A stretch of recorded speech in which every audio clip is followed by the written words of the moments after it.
Hey, hey, hey, we are streaming here on Fantasy Grounds and doing some game prep for our game. Tonight we have Pathfinder 1 EU Mummy's Mask. I am BSDM, also the Evo D Gamer. But for today, I am BSDM, Brian Syme, Dungeon Master. Or, since it's Pathfinder, Game Master. BSGM just doesn't sound as cool. So, I got a challenge to go through today. One of my characters, new campaign, new stuff. We just came from 3.5e and we are headed in a new direction. Do I have to press go live? No, it says I'm going. It says I'm offline. It says I'm live, but I don't see anything over there. All right. It's being recorded. It'll be on YouTube later in case you miss it, or in the cache down below in Twitch. But one of my characters has chosen Blood Rager and Asimir. Asimir's kind of cool, and so is Blood Rager, but I don't know anything about him. So, first thing we're going to do today to prep for tonight's session is to jump into the rule books for a minute. Oop, I got a little overlap there. Fix that. There we go. And look at what we got. And first off, I wonder... So the Game Mastery Guide is supposed to have, on page 15, I think it is. Or am I mixing them up? I think I'm mixing them up. Preparing to run a game. Game Mastery Guide. This one, is this one page 15? Is this the Asimir?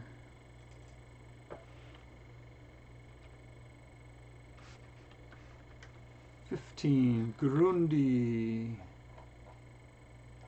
Ethnicities.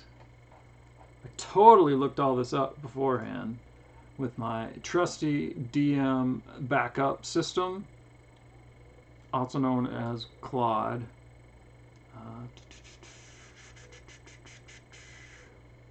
Did find out and configure swagger share. What? Did you lose our conversation, Claude? Blasphemy. Projects. Pathfinder. Oh, maybe I put it in there. I did. There it is. So, Advanced Race Guide for Pathfinder. I don't have that one. Almost bought it yesterday just to do it. But it's also found in Inner Sea Races. So we'll come back to that. Blood Rager is found in the Advanced Class Guide. Oh, I used the Game Mastery Guide. Let's try again. Advanced Class Guide. There we go. It's right on that page.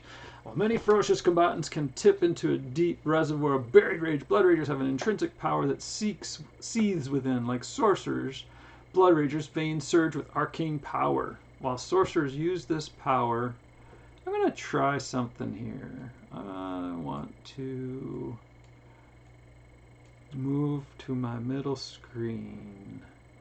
Full screen with that center with head. Good, I like that. There's the center stage. I'll check that. That looks like it's cut off just a little bit. Yeah, it is. So we'll just do that, move this over a little bit that way. Make this a little bit wider. There we go. I like that. Just push this over here a little bit. And push this over here a lot of it. Make that go like that. I love the big head. I don't know where I saw this. I think it was in the Logitech camera capturer. It put the big head on the side.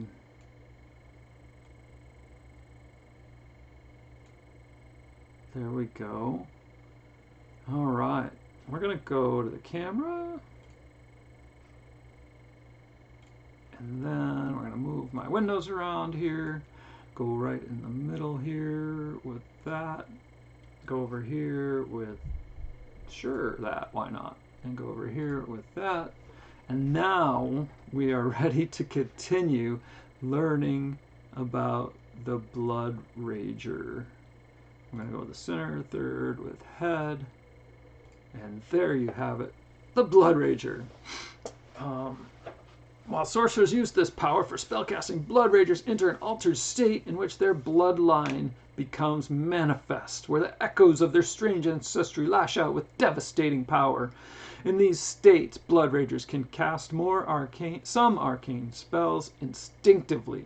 The Blood Ragers' magic is as fast and violent, seemingly unstoppable as their physical prowess. Roll masters the battlefield. Blood Ragers unleash fearful carnage on their enemies using their bloodlines and combat prowess. The Blood Rager's place is in the front lines. And this player loves to be in the front lines.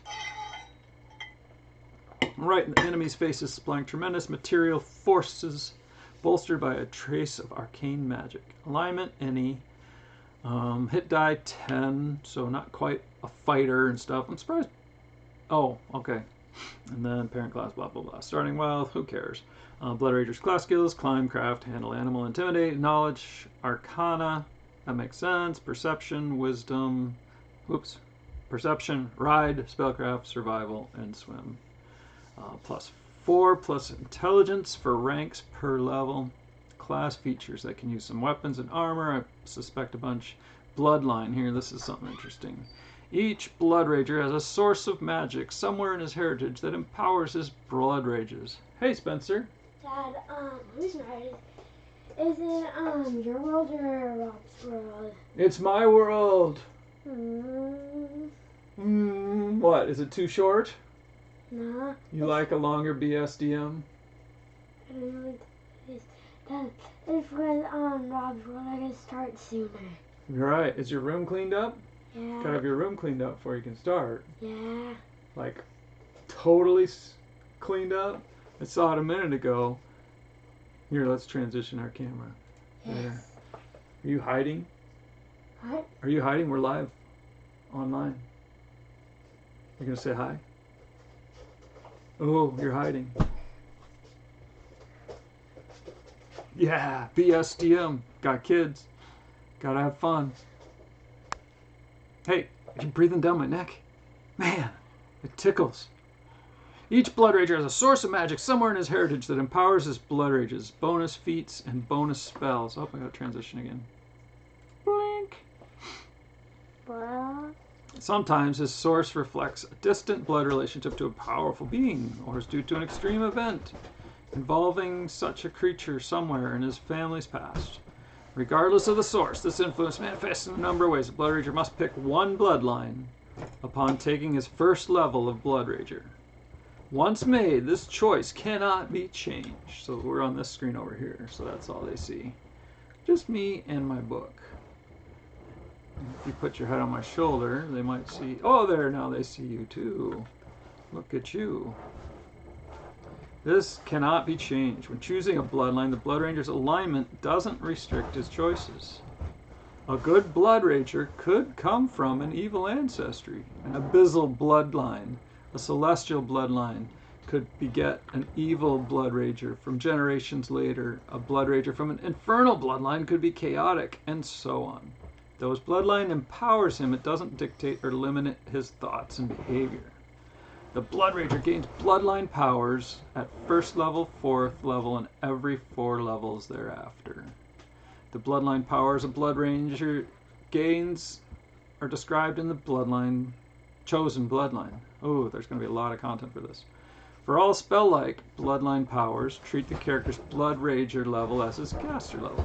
At 6th level and every blah blah blah. We're going to skip that till we get there because he's first level. Blood Rage. The Blood Rager's source of internal power grants him the ability to Blood Rage. At 1st level, they can Blood Rage for a number of rounds per day equal to 4 plus his Constitution modifier. At each level thereafter, the first, he can Blood Rage for an additional 2 rounds per day. Temporary increases to Constitution, gained from blood raging, or spells like Bear's Endurance don't increase the total number of rounds they can blood rage per day. The total number of rounds of blood rage per day is renewed after resting for 8 hours. So it's kind of like his spell. Although these hours don't need to be consecutive. Oh, that's a little different than spells. They can enter it as a free action. While in Blood Rage, they gave +4 to Strength and Constitution. That's huge. That's a big bonus, +4. As well as, please quit moving my chair. Little ghosty thing sneaking around me. And gets a +2 on will saves, but he takes a -2 on his armor class. The increase to Constitution grants the Blood Rager 2 hit points per hit die. But these disappear when the Blood Rage ends and are not lost first like temporary hit points. While Blood Raging, a Blood Rager cannot use any Charisma, Dexterity, or Intelligence-based skills, except Acrobatics, Fly, Intimidate, and Ride. They are not thinking, they are not processing, they are raging out of control. A Blood Rager can end his Blood Rage as a free action when the Blood Rage ends his fatigue. So +4 to Strength and Constitution, +2 on Will, and -2 on Armor class. Let's check that out in Fantasy Grounds. So we'll grab, where is he? Blade, Repole, pull him in here into the middle. And I guess he's not going to be on there, it's more like on the combat tracker. Blade, Repole. So if we expand out his effects, we'll check that out. Oh, Disruptive Blood Rage, Aura. So he doesn't quite have all of it listed out here. He has an aura. I didn't read about an aura. DC -2. I'm not sure what's going on here. Let's keep reading and learn about the aura. Blood Rager.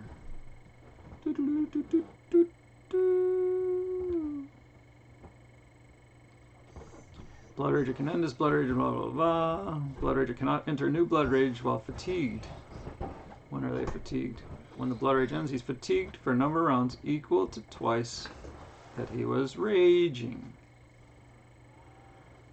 While fatigued or exhausted, but can otherwise enter Blood Rage multiple times during a single combat or encounter. Blood Rage can end when the Blood Rage ends. He's fatigued for a number of rounds equal to a Blood Rager cannot enter a new Blood Rage while fatigued or exhausted, but can otherwise enter a Blood Rage multiple times during a single encounter. If a Blood Rager falls unconscious, his Blood Rage immediately ends, placing him in peril of death. So it says can end his Blood Rage as a free action. So I'm guessing you need, if you're in Blood Rage for 1 round and you drop out for 1 round, that's enough. 2 rounds, twice the number, that's enough rest, and then they can Blood Rage again. How long can you Blood Rage? That's making a lot of noise on my video, buddy.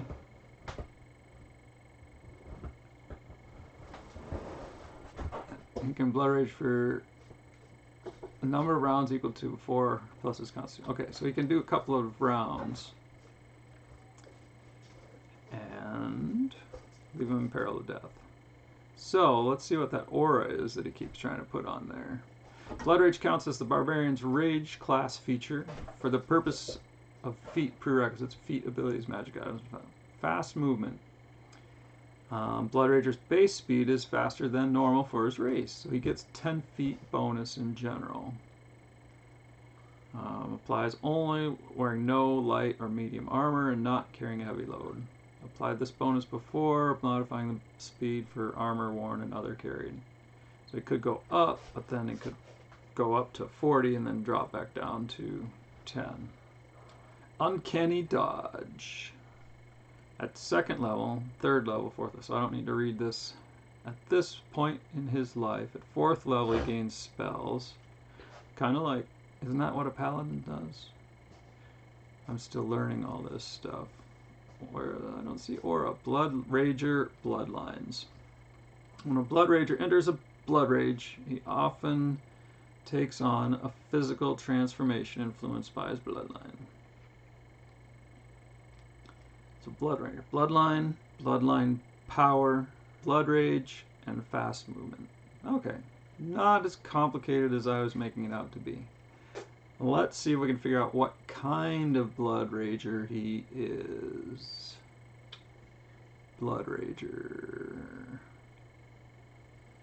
Go Deity, Chaotic Good, Blade, Repul. What's your bloodline? Primalist. Maybe that's it. Let's check. Is Primalist on the list? Aberrant Bizzle. Abyssal. Arcane. This is going to take forever. Celestial. Draconic.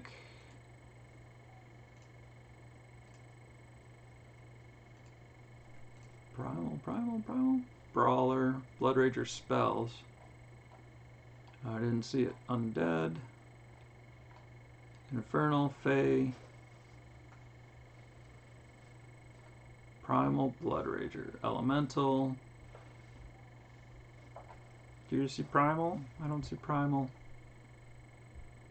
Celestial. Primal. Bloodline powers. That's for Abyssal Aberrant.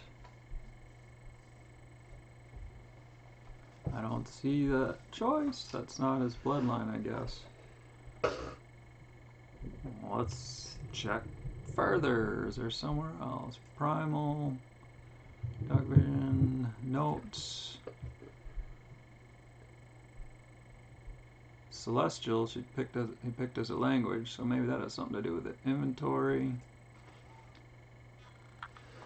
abilities, skills, main, chaotic good, Scode. It's funny, I think Asimers are lawful, aren't they? What is your bloodline?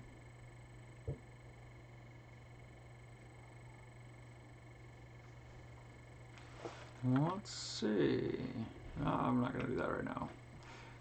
What is your bloodline? So I don't know what to read for that.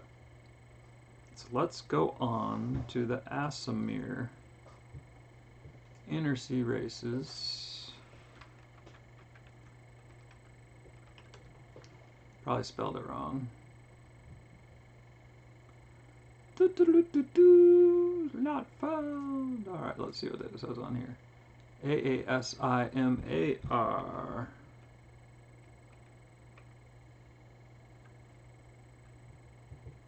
M-A-R. Asimir. 118. We're so close.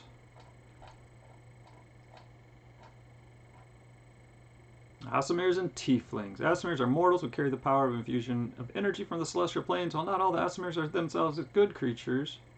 Okay, so he doesn't have to be lawful. That isn't even lawful, that's good.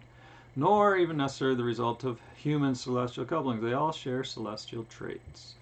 The nature of the celestial manifestation differs between the individuals, and two Asimirs may find they have little in common beyond the fact of their extraplanar heritage. Most of the Inner Series Asimirs identify more readily with the cultures into which they were born than to other members of their race. In the distant Tianxia, the nation of Tianjing is populated primarily by Asimirs, but Asimirs in the Inner Sea remain scattered among many nations and peoples, where their beauty and positive associations often lead them to taking on something akin to a celebrity status, for better or for worse. And then we'll jump to page 18. Asimirs. They're supremely blessed. They walk among their neighbors. They may be misleading, however. They're admired and trusted. Reject the pull of moral compass. They reject the pull of this moral compass. Oh, so that can be meanies. 2, history, all this stuff. The most notable of celestials reproducing with humans in the inner sea. Physiology. Depends on the nature of their ancestors. Physiological characteristics. That's a cool picture. Agathian blooded, angel blooded, archon blooded, Yazada blooded, Guarda blooded, Peri blooded. Failing, I think I need that other book. Life cycle. Asimers develop roughly at the same rate as their humans. Society, faith. Where's the game rules stuff? Game rules, culture, taste, peacemakers, affinity for outcasts. Asimers like to share their lives with others, both human and non-human. They often especially drawn to animals. Both human and non-human. Relations. Adventures. Drow. There are not many game rules there. Let's head over to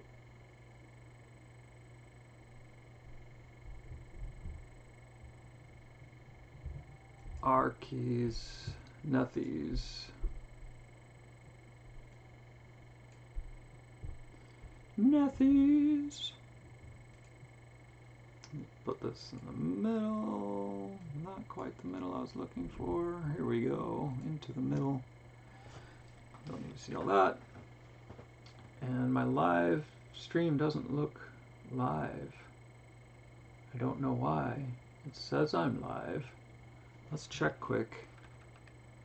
Twitch TV, EvoD Gamer. There it is. It's black. No, it's live. I don't know what the major malfunction is here. That's crazy. That's cool. I love that. Whee! Into the nether. So we were going to Nethies to find the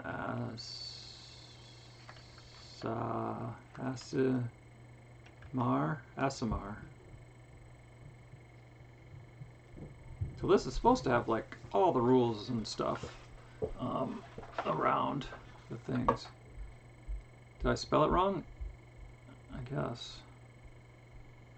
We'll just click on it that way. So this is from the Inner Sea Races book, which we were just looking at. But I think what we want is the Advanced Race Guide, which I don't have. Oh, let's see what that does for us. Is that going to bring us into there? That'd be great. Oh, it is great. It's in my shopping cart. I'm tempted. What else is in my cart? I never get distracted when I'm doing this. Never get distracted.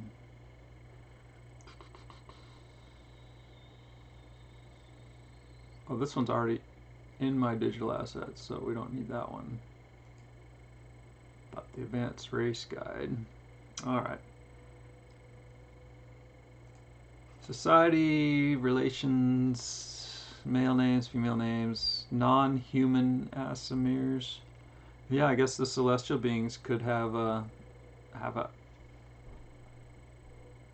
relations with a dwarf or an elf or a gnome. Wow, that just makes interesting pictures. So it's kind of a powerful race. +2 wisdom, +2 charisma. Insightful, confident, personable, specific bloodline. See below. I need to know what its bloodline is. It doesn't say primal here. They are outsiders. They are medium-sized, normal speed of 30, but the Blood Rager makes it 40. The dark vision, see in the dark. Asimirs have a +2 racial bonus on diplomacy and perception. Specific bloodlines, +2 on different skill checks as indicated. Spell-like ability. They can use daylight once per day as a spell-like ability with a caster level equal to the Aasimar's character level. Aasimar's specific bloodlines have spell-like abilities in place of daylight. And this is big. Acid resistance 5, cold resistance 5, electric resistance 5. For level 1, that's, yeah. There's like the effective class, effective character level in D&D, which seems like should apply here. Subraces, racial traits.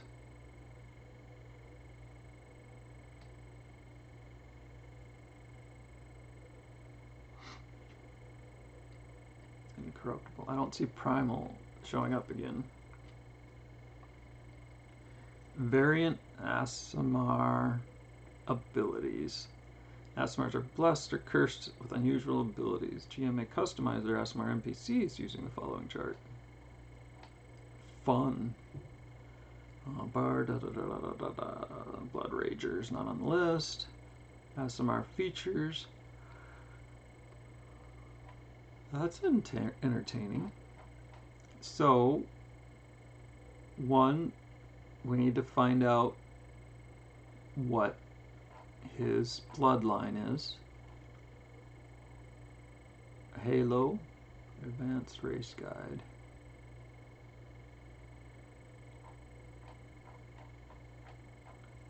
Do I have the Advanced Race Guide? I don't think so.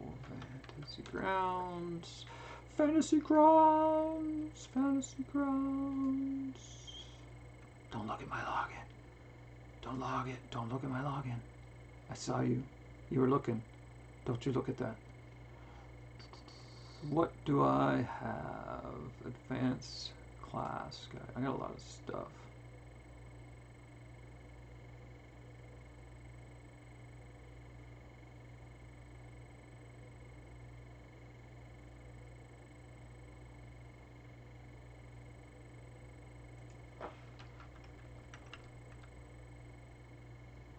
Oh, I do have the Advanced Class Guide.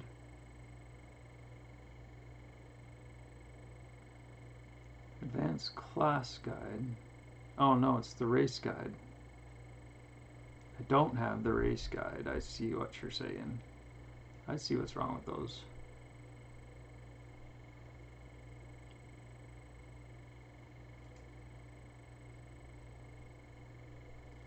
So, if we go back to the class,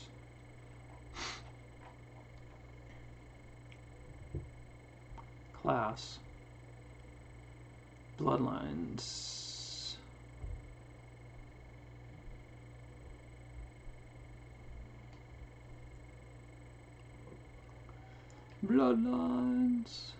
Barrett. He's like, he's not got it on his character sheet.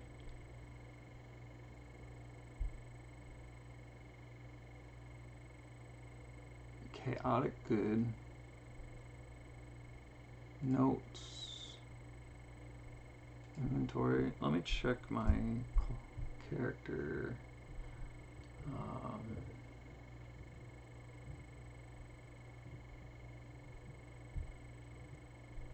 Notes in OneNote. OneNote is your friend. DMs.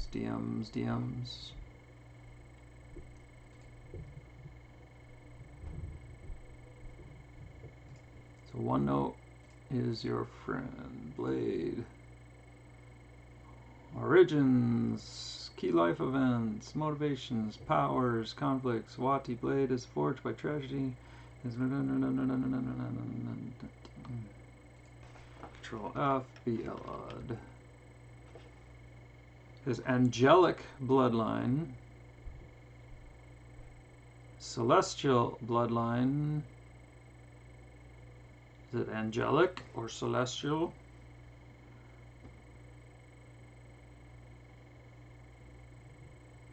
I think celestial was on there, but I think angelic was too. Abyssal. Arcane. I think we missed angelic. Celestial. Alright. celestial. We'll assume he's celestial, so I'll read that. By the way of celestial ancestor or divine intervention, the blood of angels fills your body with a holy potency. You are granting you majestic visage and angelic powers when you enter your blood rage. Bonus feats: dodge, improved initiative, iron will, mobility, combat, mounted combat, ride by attack, and weapon focus. So do they get the bonus feats at level 1, or are they just bonus that they can pick from them? I'm not sure how that works. Bonus feats. Bonus spells.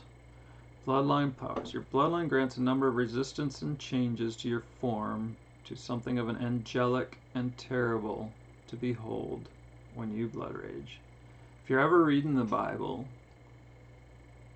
it's like every time the angels show up to talk to us, they start with, "Don't be afraid." So they are something to behold.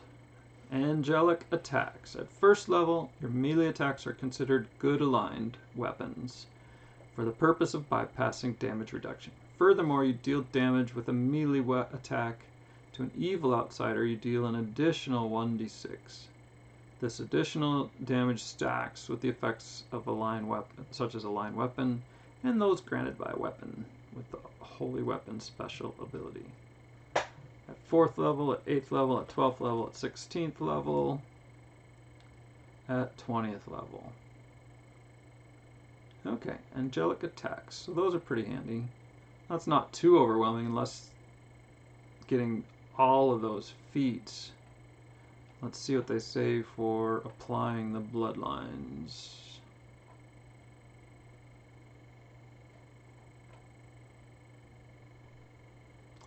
When a blood rager enters blood rage, he takes on a physical transformation influenced by his bloodline and powered by the magic that roils within him. Unless otherwise specified, he gains the effects of his bloodline powers only while in blood rage. Once the blood rage ends, all powers from his bloodline immediately cease, and any physical changes the blood rager underwent revert, restoring him to normal. So it's kind of like the Incredible Hulk. He's gonna Hulk out. So if he rages today, we will take account of. Describe that to us. What does it look like when you do this such and such a thing? And we may go and roll on those tables, right? Oh, those are the Asimir tables. Let's see. Blood Rager.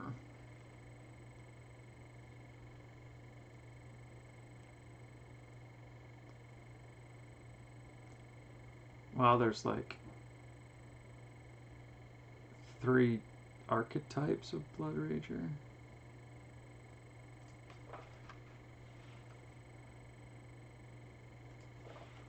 Let's take the space out of there and check that out. What time? Oh my gosh, it's already 4 o'clock. Blood Rager. There we go. Advanced Class Guide. So that's what we're looking at, the real book. Bloodline.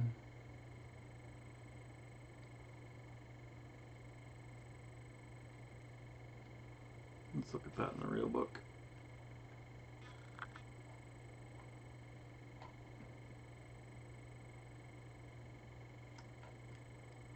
Bloodline.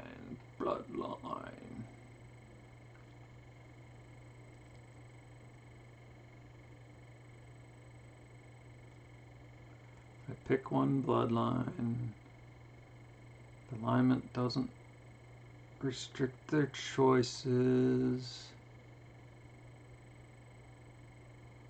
Get bloodline powers. How do the feats work with that?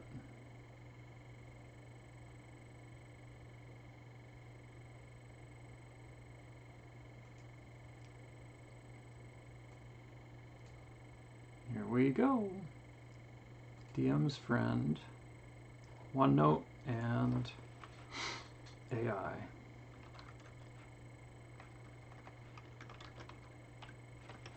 Bonus feats for a Blood Rager.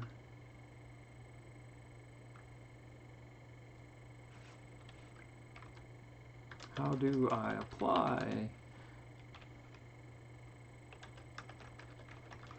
the extra choices the character can choose? Or are they all part of the raging? Or something else?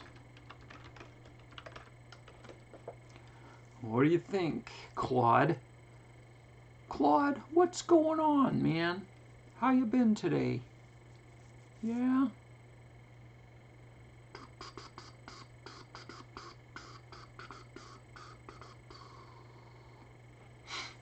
Oh, the advanced class guide. The Blood Rager bonus feats generally come from two sources. The base class grants bonus combat feats at certain levels. The Bloodline grants specific bonus feats at set levels. These Bloodline feats are not automatically at specified. They are not they are automatically. For example, the Abyssal Bloodline grants power attack at 6th level. Oh, I didn't read it that way. That makes sense. If we go back in here, it's Celestial.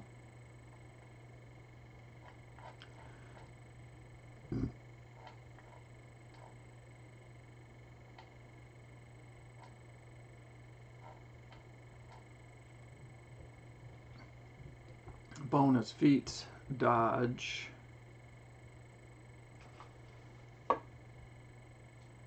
Angelic attacks, celestial resistances.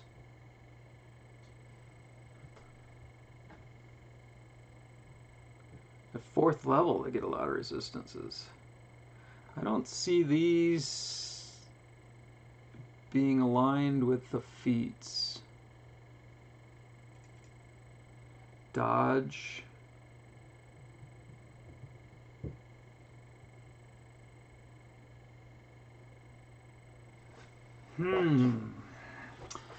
My favorite. I need my favorite DM guy. Have you seen my shirt? Oh, you remember those guys? I just finished that series. I got the DVD set. It was fun. It was cool. It was long and kind of boring. But it reminded me of my childhood. It took me back there. Alexa, lights on. Ah, much better. Look at that. Alright. So I don't see the aura effect thing that he has applied to his character. So we're in the class guide, but he does get a bunch of stuff. So let's check out that stuff and get it right in Fantasy Grounds.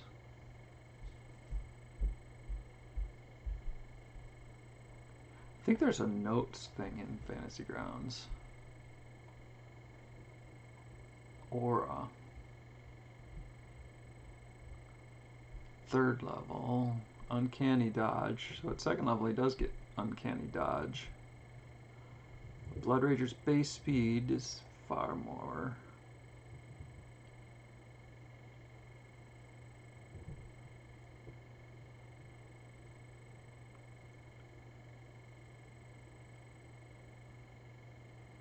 Well, in a Blood Rager gains +4.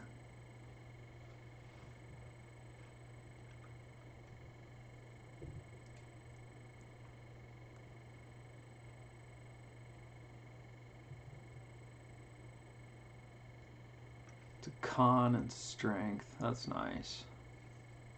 No wonder he picked this. Alright, I'm going to take a little refreshment break. I don't think I have a splash screen on here. I don't have a splash screen on here. Oh, interesting.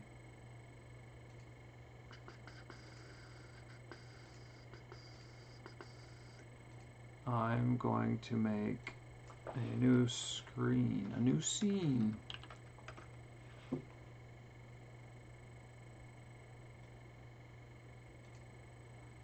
And then I'm going to share it with you. Are you ready for this? Shared.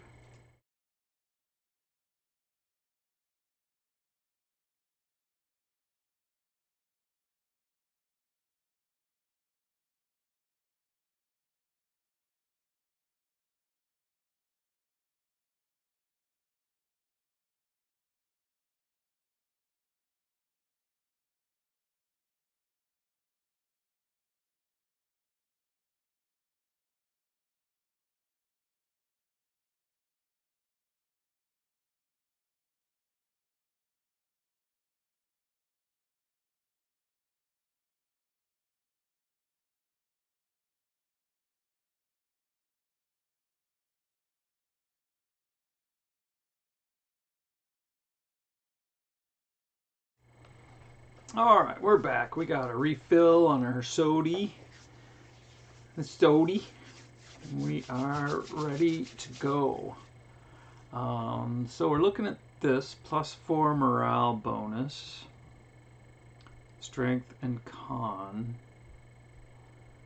I wish I had Daniel here because he's the man. So if action not self, DC -2. Should that be AC? Disruptive blood rage. Or a 5. I don't understand what that is. He's got his resist acid, cold, and electricity. Or a 10. Can you even see that? That's so tiny. I got a huge screen. You want to see my screen? Yes, okay. Here we go. What do I need to do to show you my screen? Let's go with this set. And then I go to full screen. And then I go to Fantasy Grounds. And then I go to here and I'll turn on full screen. Boom. There it is. You see my OBS running my video. And there is my entire screen. This is the way to run Fantasy Grounds as a DM. So we'll go back to the center of my screen. Center, center, center, center. It's not quite center. Somebody moved my camera. Oh, I moved it because the kids were playing with me last night. So I'm not sure.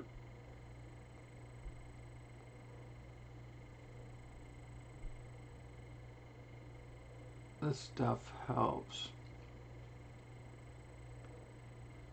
Fantasy Grounds. Let's ask the world. Now let's start with, I usually ask Claude first.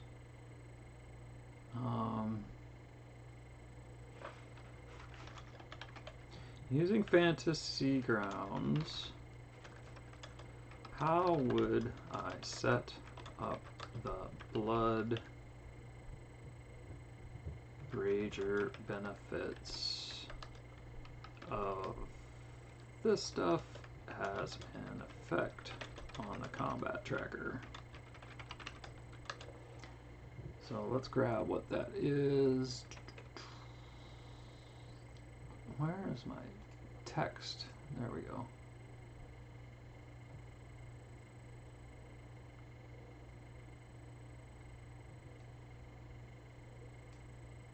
Whoa! What was that for? I'm not really typing. I don't want type. I want select. Sign, fill, select. Thank you. A Blood Rager gains all this stuff. And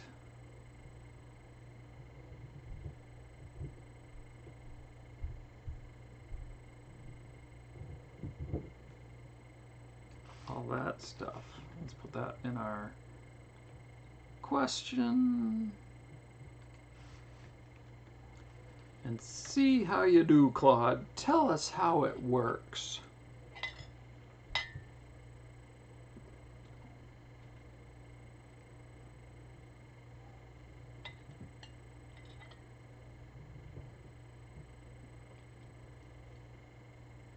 Not bad. It looks like Fantasy Ground stuff. Looks like Fantasy Ground stuff. Effect string. Name the effect Blood Rage. Effect string. Break it down. Init left blink, but included as a separator. AC, the armor class penalty. The strength. And type. Oh, I like the typing because that's going to help deal with the stacking. Morale. Save 2 on will. Morale and will. That doesn't sound right. I guess it could be. And hit points times 2. They're really constitution hit points, so this should do it, shouldn't it? Or not? The stats will automatically adjust. The temporary hit points will be calculated based on character level. The Fantasy Grounds will handle the morale type stacking rules automatically. Note, make sure to mark it as a temporary effect so it can be easily removed when the Blood Rage ends. Yes. Well, let's try it. I guess we could put it in as a regular effect, which is what we probably want. Are these my effects? These are my effects. Let's bring it in here and add an effect.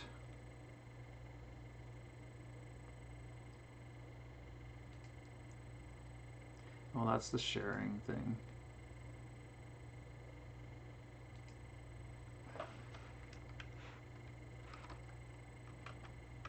Blood Rager.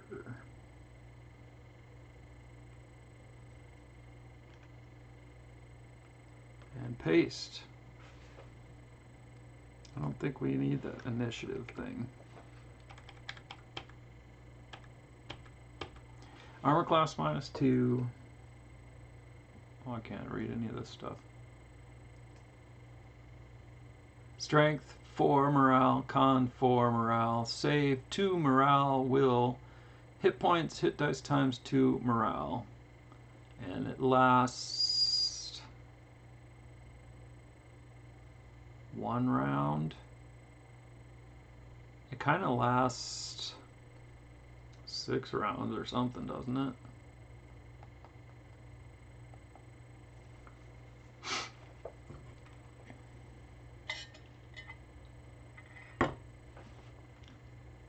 I don't know. Blood Rager. I gotta check these other characters out too. So if we got that there and we pull that onto him, how long does it last?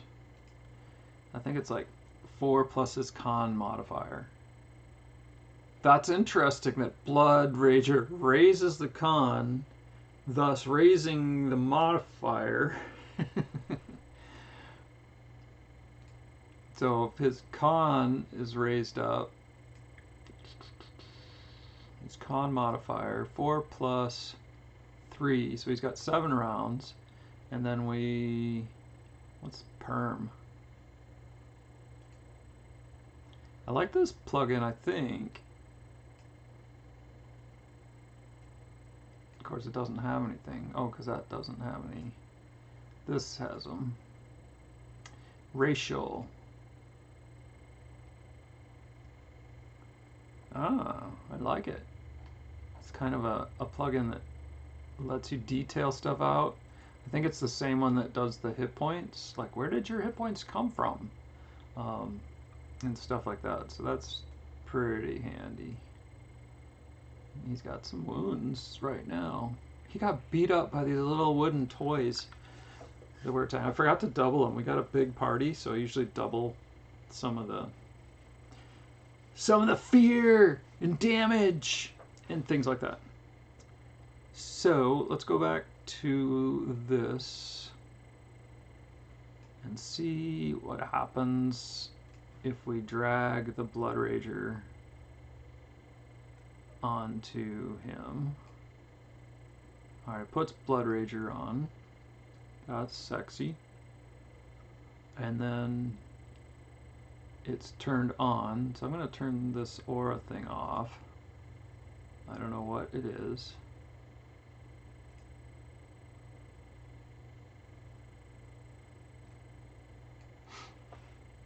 I'm going to copy those because I'm going to ask him about those later.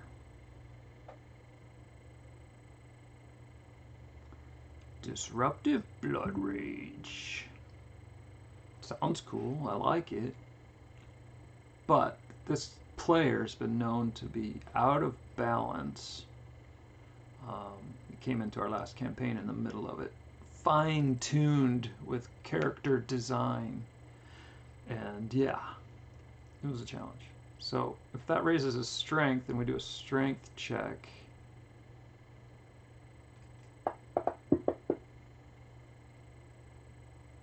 He only got +3. Strength ability effects -1. I don't think it worked. So I don't think his strength is increased. Do I have to do it from here? I don't know if all the checks are over here. Will. So his will save is normally 2. Yeah. So if I do a will save, it should be +4, +1. What other effects does he have on? Resist, Blood Rager, and it 2 trait. Fatigued. He's fatigued.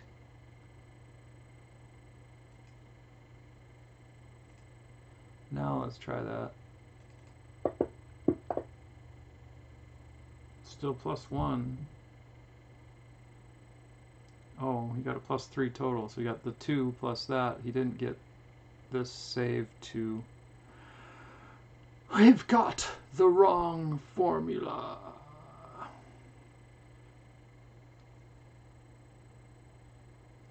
Can we put... Does Blood Rager not belong in here? Well, Polymorph is in there on these other ones. I wonder if they work. Rage.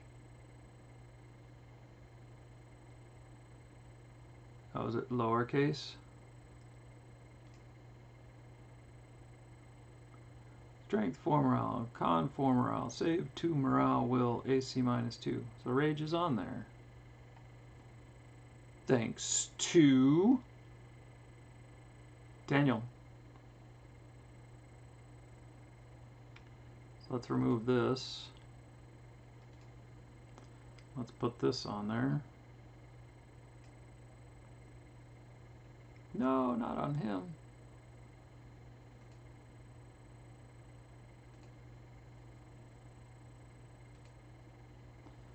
Alright, let's put Rage on Blade.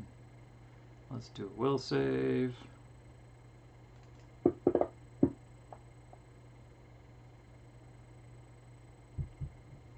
Two plus 3, that's better.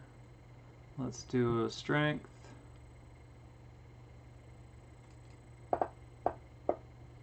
Nine +2 +6 +4. This is regular. +2 makes +6. Con has a +3. Run it over there. +5. So we got 2 more for having 4 more points of con. So he's not acting at 16, he's acting at 20. Save Will as armor class. What's his armor class?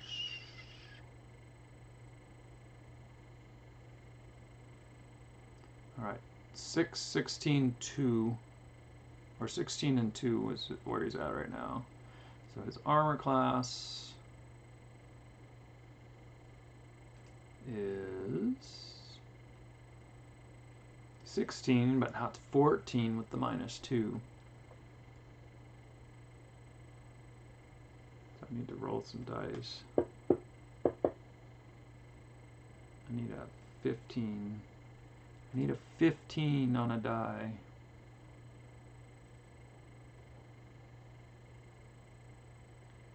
Xandar, you don't have any weapons. Iverson, you don't have any weapons. Alright, let's grab an NPC. Over here where you can't see.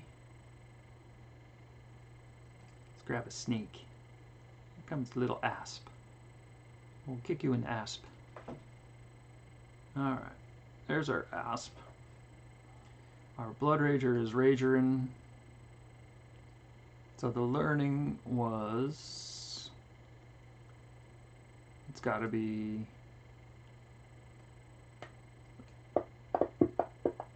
13 should hit. 13 should not hit. Oh, +4 makes 17. So that should hit.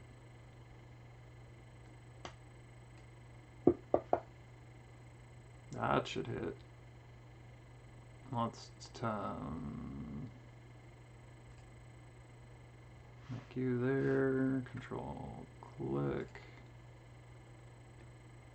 So you have a target.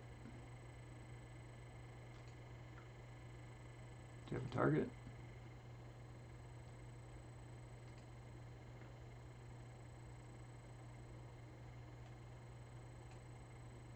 Alright, there we go. So we're looking for 15. 16 hits. Looking for 15 to hit. 17 hits. 11 misses. 16 hits. 13 misses. Oh, that was close. 14 is a hit. So that's good. 13 was a miss. 14 was a hit. I think it's working.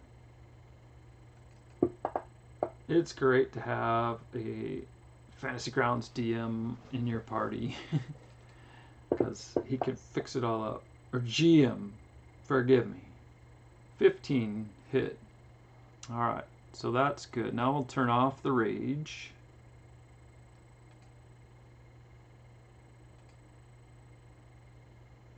Turn off the rage.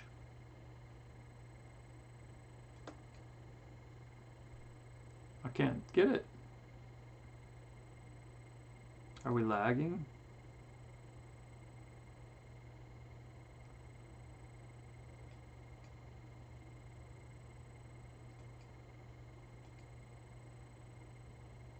Oh, I like that. I'm going to have to use that more. Did you see that? The visible can be visible to GM only.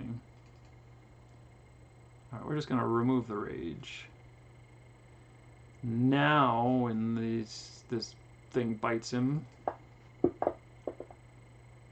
that'll hit. His armor class is 16 now. 6 plus 4 is 10. Miss. Miss. Miss. 12. Miss. 15. 19 hit. 14. 18 hit. Come on. How many times do I gotta do this? 17. Close. 1. Ah! Automatic miss. 5. Your opponent parries your awkward attack and attacks yourself in the groin. Ha ha ha!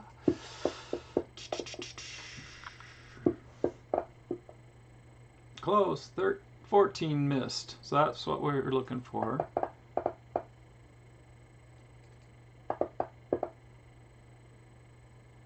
$16 hit.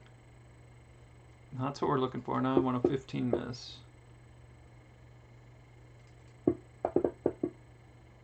I just gotta roll a 12. Come on. Come on, roll a 12. 10. 3. Where are my pretty dice? Oh, these are his dice. That's kind of cool. Pulls up his dice instead of mine because I'm rolling on. Oh, this is the asp. The asp's got its own color dice. Alright, there's the 12. The 12 is a hit. Did I have an 11? I want to do an 11 test. 11 should be a miss. Yeah. So, that rage seems to work. I don't know what these auras are. I'm going to have to ask him about that. Ask him about that.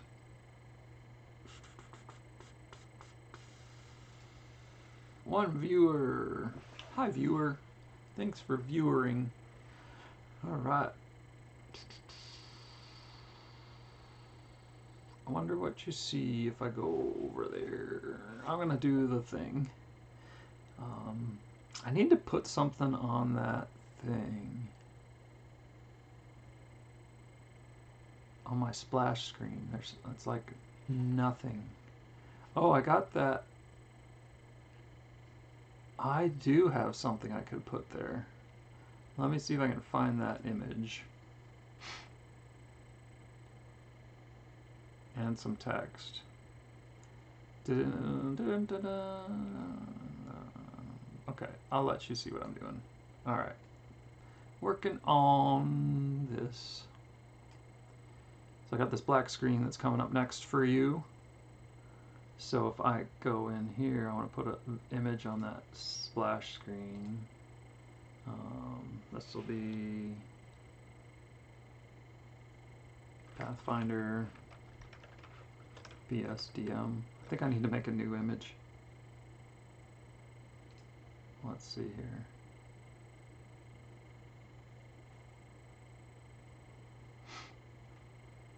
That's not bad.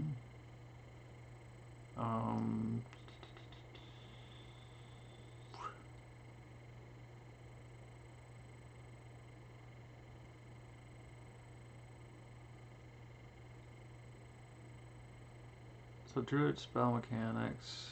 So we want to take this layer here and make it bigger text.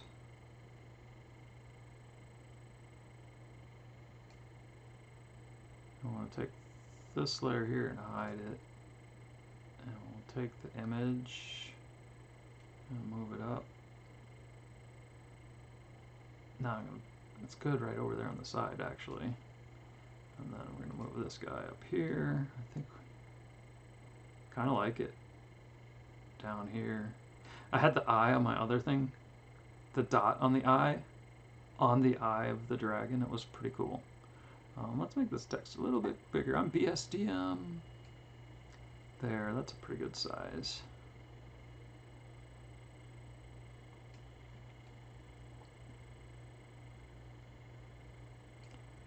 And then my pick.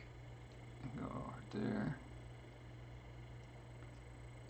Good. Now we're going to make a new layer of that guy. Boom. Da-da-da. And we're going to call this Be Right Back.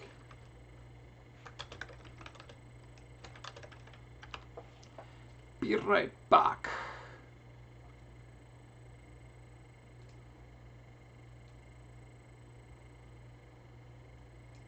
Be right back. I'll make that text smaller.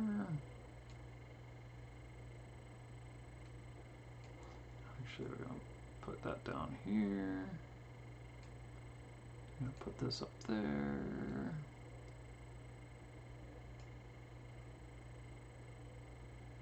And we'll have the be right back. Let's export that. And save it. BSDM be right back.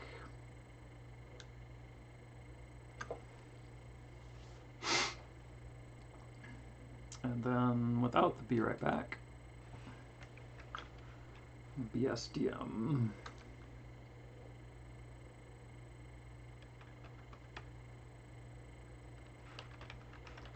Pathfinder. I like it. Do you like it like that? Alright, so we got those made up. And then we'll jump in here and go Pathfinder, BSDM, be right back.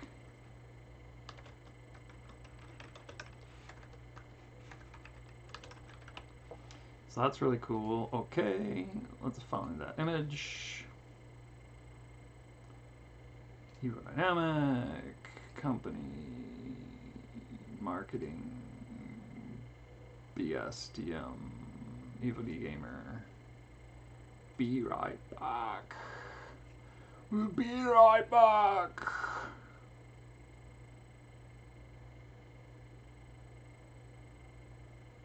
Okay, and then we're gonna add another image in there, just the regular one. Pathfinder BSDM. You know why it's BSDM?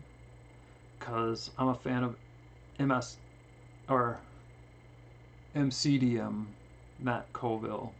He's my inspiration for even doing this. Him and Scarlet Watch mention. Yeah, those guys are inspirational. So we're gonna add that. Find this image file, BSDM Pathfinder, just the regular. And then I'll have both on here, and I can turn one on or off. And that'll work. And then I'm also going to add my microphone in case I want to talk at you. My audio input, the Logic camera. So now I can talk to you on that splash screen. So the splash screen's got those. If I put BSDM and maximize it, oh look, it's a full screen. That's awesome. And then I'm going to remove that because I'm going to be right back. And just show the be right back. I love it. Do you love it? Do you love it? Alright, now I'm going to transition that screen, and that'll be what you see now. And I'll put this over here, off to the side, out of the way. And now do I still have that thing saved to Discord over to my player? Hey player. Hey player, what can you tell me about these things? Hey Jedi Master.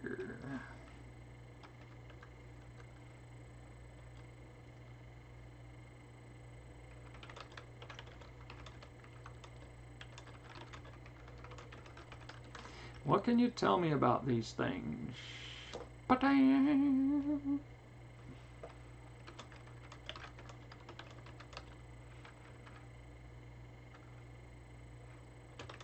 I see some kind of aura, and I'm not seeing it in the rulebook.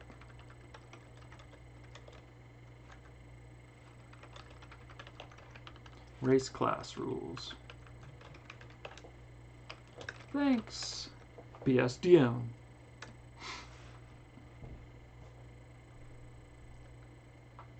Oh, you gotta see this. You have gotta see this. Oh, where did it go? There it is.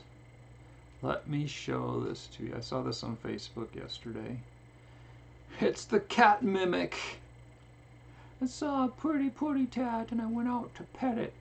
And it bit my head off.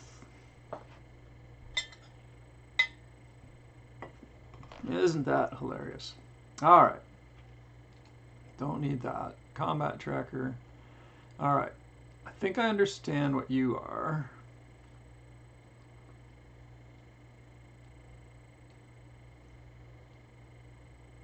Yeah, I'm going to switch screens for a minute here. I'm going to put my combat tracker back where it belongs, right there. Put my effects back where they belong. Right down here.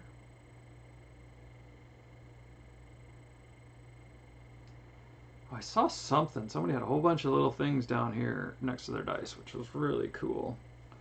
So this is where they are. We'll come back to that in a minute. I gotta review all these characters. But in the meantime, let me see if my left third is working. And it's kind of working.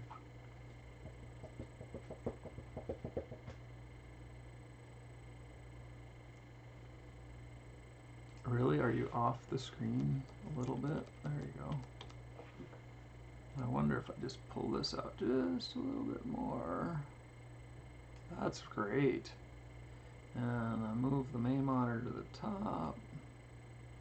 And then I expand my face up to the top and move it over here.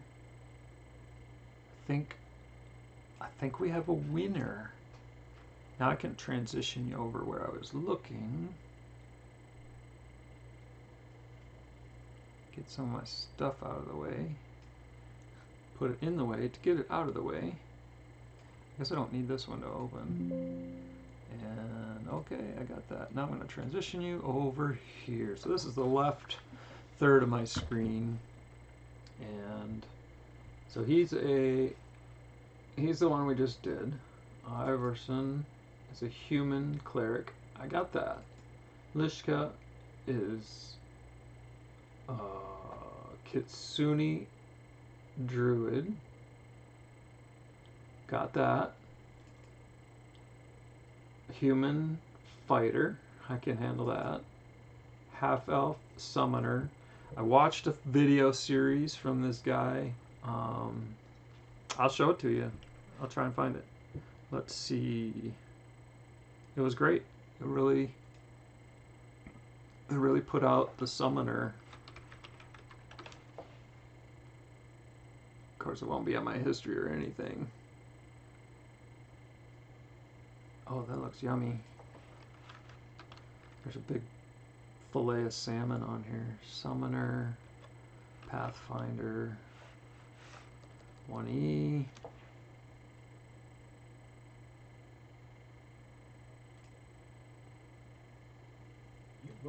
There's the guy. It was great. Just put Summoner Pathfinder 1E, and he really talks about all the parts of it and helps you understand it.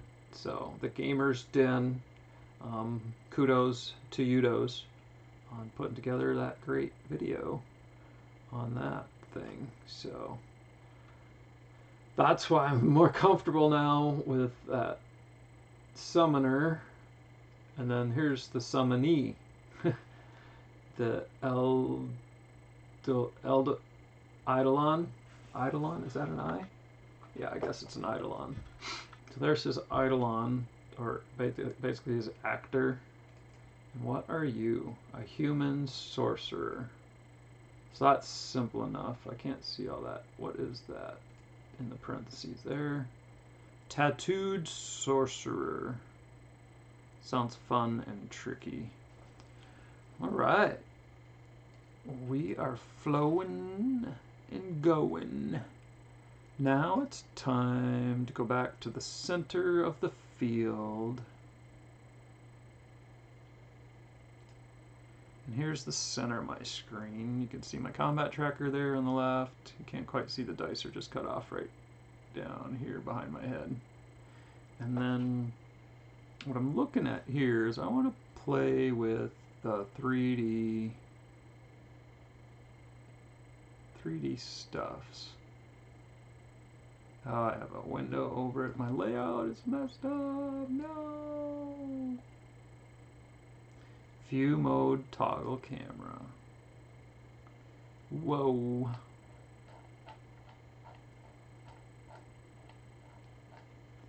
So we got one character.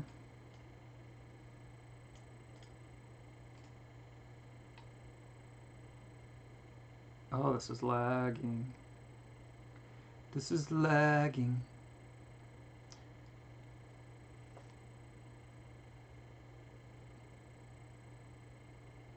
We got one character that looks great. And can't I just grab this? That's Stegosaurus, holy crap. You are big as Stegosaurus. He's not even on this level. Alright. There's Lishka, the Druidy person, Shavrak, Iverson, Strika, and Ryshell. Ryshell is the bomb, because she's got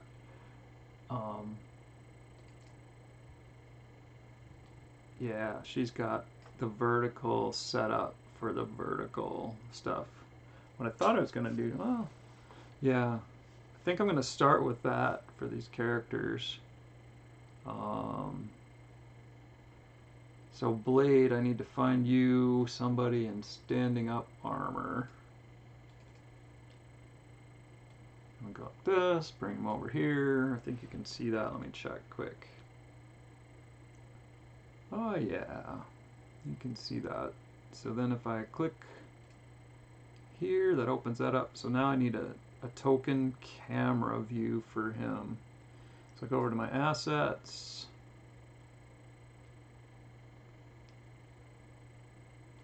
For the Aasimar, and I fighter plate armor. He doesn't have plate armor on. What does he have on?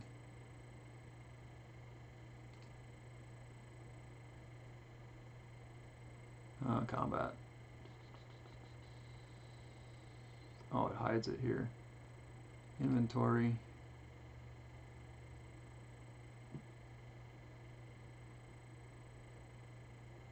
He has no armor on. Oh, leather armor? Leather armor. What is this stuff? Is it make-believe stuff? Oh, there it is. AC4. Lamellar is a type of leather which is small plates of various types of material snug together, parallel rows. Armor class +4. I like it. I never found that before. I don't know that I gave him permission to have that, but meh. What was I looking for? Oh yeah, plate armor. Okay. I need tokens.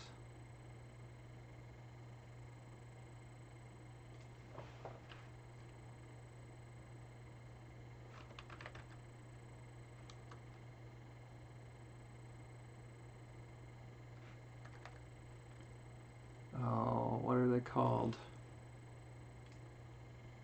Camera tokens. Player. Character. Character tokens. Character pogs. Tokens. Heroic female. Heroic male. Monstrous. Let's try that. Yeah, these are all the old tokens. I don't think I have any. I don't think I have any upright standing ones. I wonder where she got that from. I love these. I don't know where I got those or who made those, but they're pretty cool. I need a, because she looks good standing there. Rochelle is ready for battle.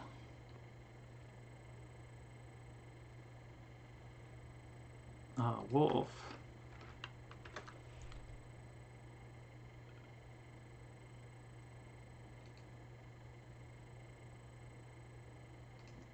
Images. I'm not really into images.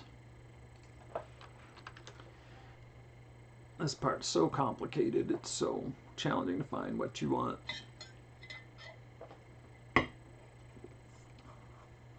That one's not bad. Dire. The dire wolf. I don't think she minds being a dire wolf. Or I could use the side.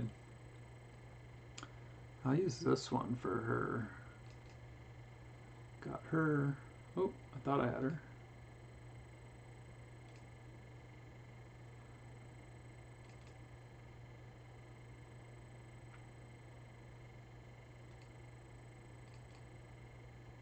Alright, why isn't it opening up?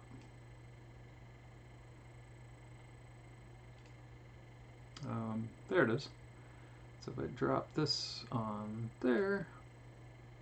No. On there. And save that.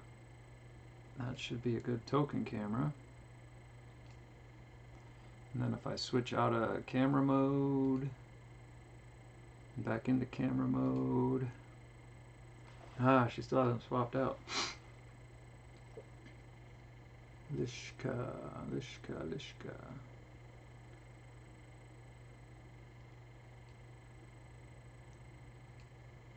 There we go.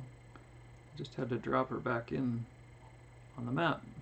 That is so much better. That is so cool. Lion man. Lion.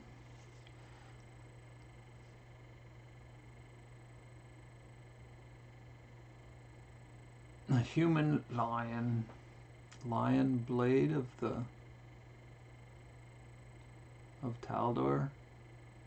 Lion tamer. That one doesn't look too bad. Let's see what that looks like if we put that on there. Oh, you didn't drag. Grab you again. Oh, he doesn't have a clear background. Let's try it. Lion streaker. Yeah, that's not the best. Gotta put you back where you belong. Alright, let's image this, dude. Lion head, human body, images. There we go. He would love that. And then I need a transparent background on it. Full height. Spelled wrong.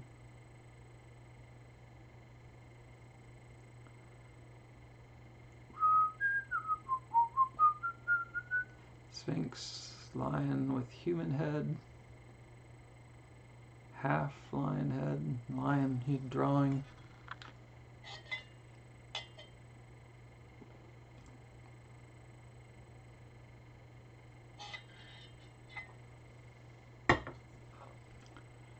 Fantasy art. I need like fantasy art of somebody standing up. There we go. That one's not too bad.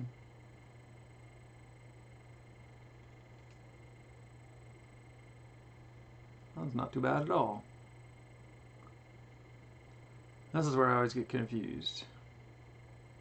Alright, so if I go here, I go to folder.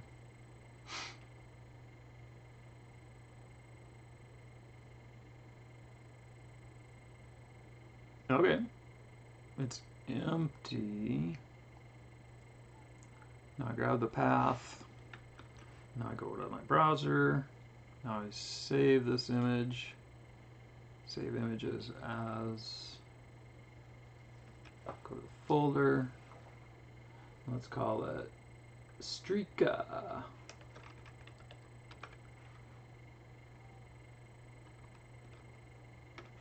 Do I have a WebP option? Well, probably not. I'm saving file as is. And I want the transparency. Now, if I go back in here, I should be able to reload. And then I can search for Streaka. Spelled wrong. I could put Streaka in there. Okay, okay. And then I can put Streaka on the map. I think. Streaka, let's put you back on the map.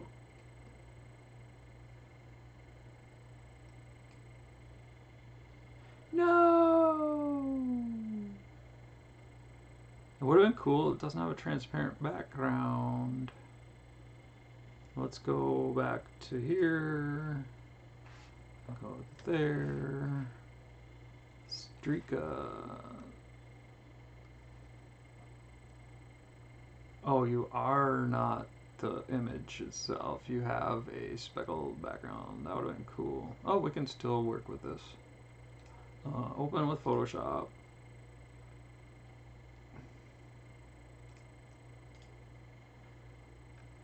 My open withs have been like corrupted lately, and my Photoshop disappeared. Photoshop Express is probably good enough, but I know how to use Photoshop better.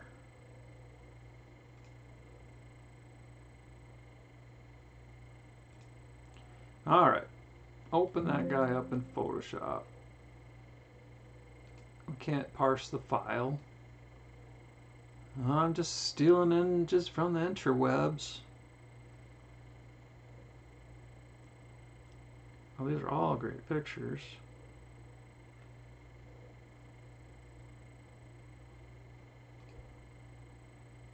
All great pictures. Line, sports, drawing, running, illustrations. Let's go to Clip Art Max. Oh, I bet it's designed. No registration required. Download.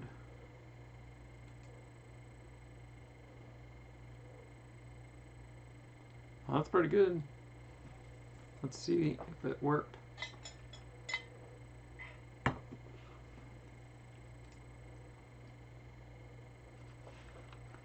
And let's spell it right. Striaka. Striaka. And then we'll say, let's go to folder. Striaka open with. Did Photoshop? Oh, yes. Photoshop's back where it belongs. Oh, no. Well, at least it opened here.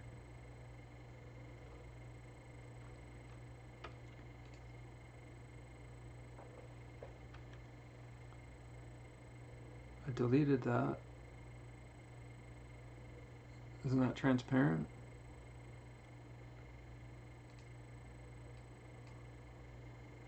I'm gonna change my colors again and gradient fill and fill that layer. Control D, fill. Okay. So it is transparent for real this time.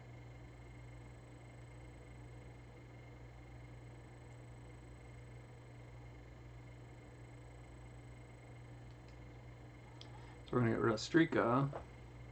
Oh yeah, that one looks good too. Get rid of Streaka. And now we got Striaka.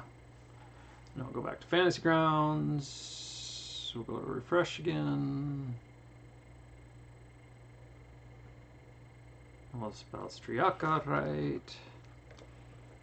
And then we'll put that on him. And then we'll move this up out of the way. We'll bring Striaka in from the combat tracker.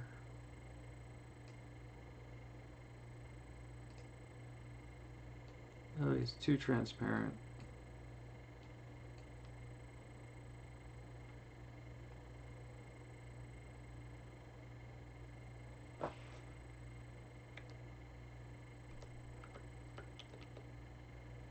Can't I move you? There.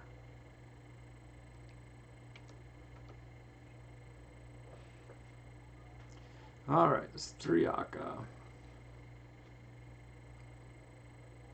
Let's try and Photoshop him up some more.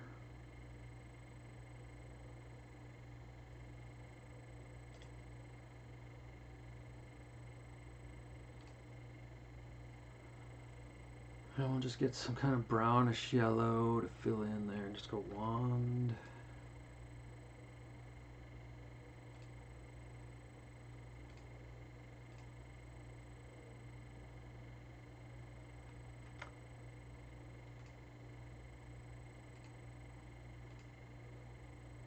So we can select the outside, we'll select the inside. We'll find a color.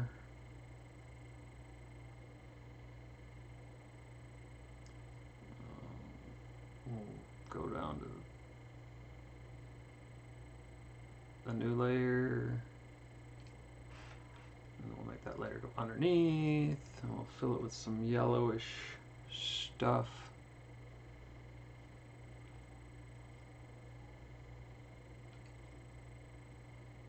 Is that a good color? Why is everything black and white swatches? We'll G that into there. Not bad.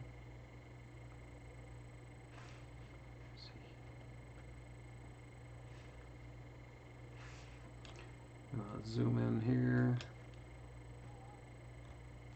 Move over. Oh, I can't move over. We're going to add to the selection, a little bit of freeform. Oh, where's the freeform? There we go. Shift add.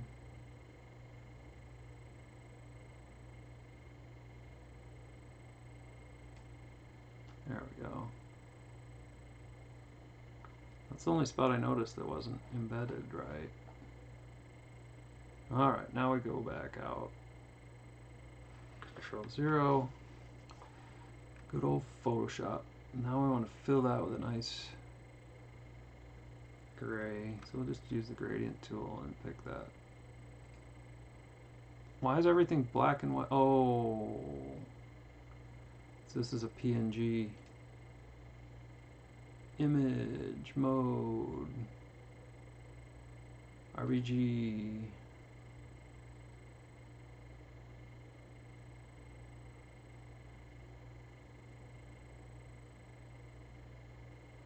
I don't know. Uh-oh.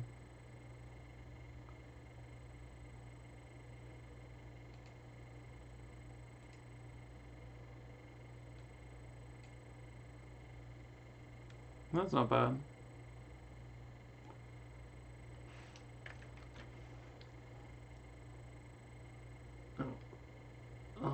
We don't want that JPEG, we want the PNG again, we want transparency, save, Striaka, not there, here.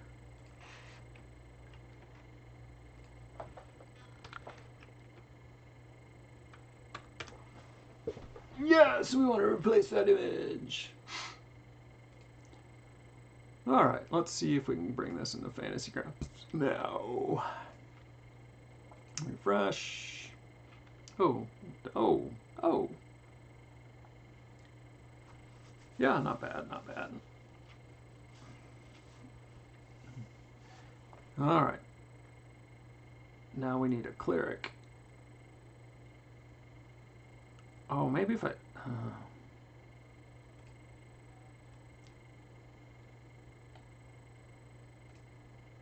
Lionhead human body. Knight in shining armor.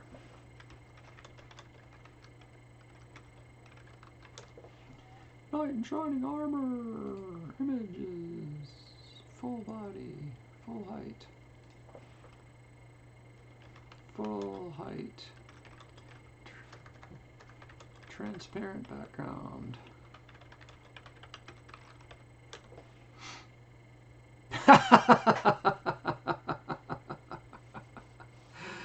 Ah, that would be funny.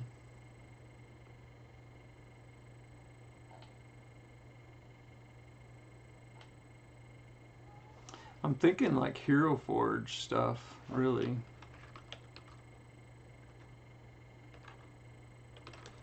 Is that right? Hero Forge?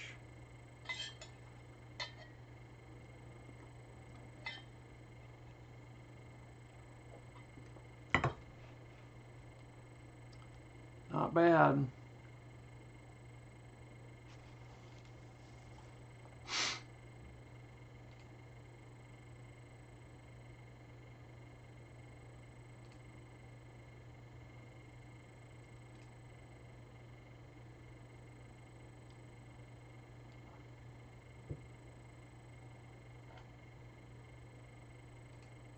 Can I download this guy now?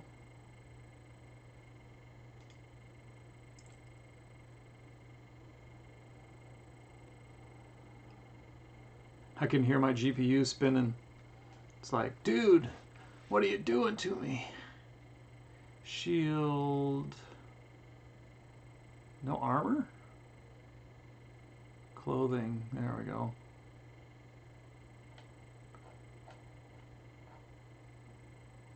Body, armor. Body build.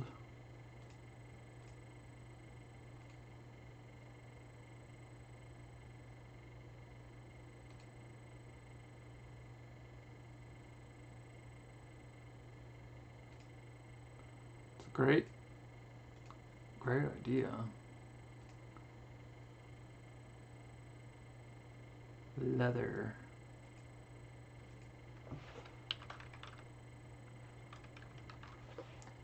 Leather spickled armor. Huh.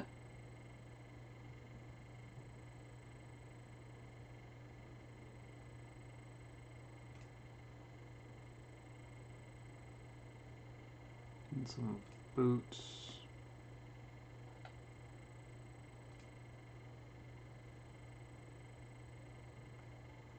Can't you color it?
I wonder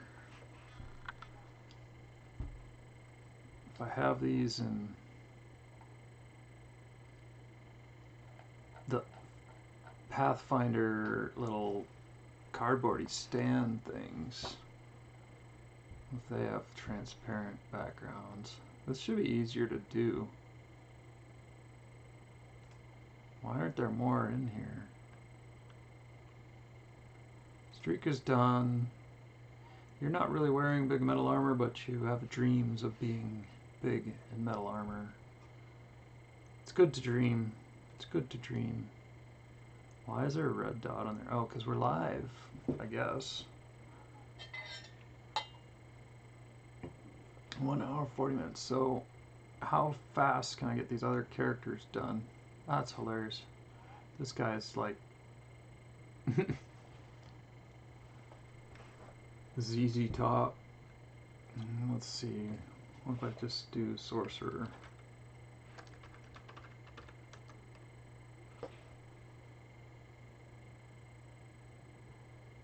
Yeah, but those all have colored backgrounds.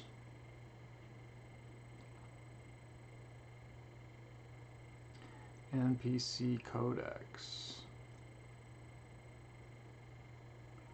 Character Sorcerer. That might be the one. Xander. Character Sorcerer.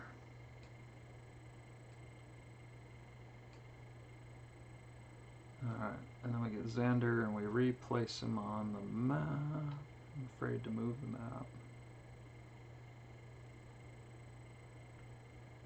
Alright, Xander, where are you? There you are. We'll replace you on the map right next to yourself.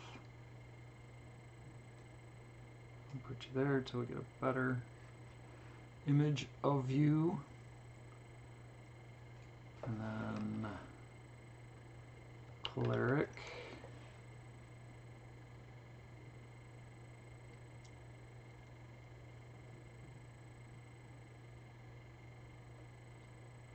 Well, he looks pretty good. Who's the cleric? Ivorson. Oh, he's already got a semi-decent stand-up. I'm not going to take it off right yet. Lishka's got one. Raishel's got one. Shavrak.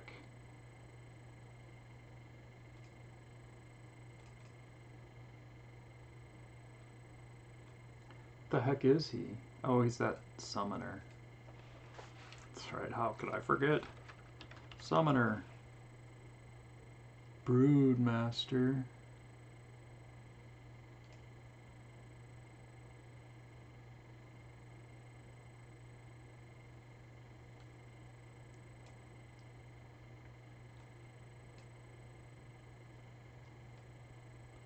And it's a girl.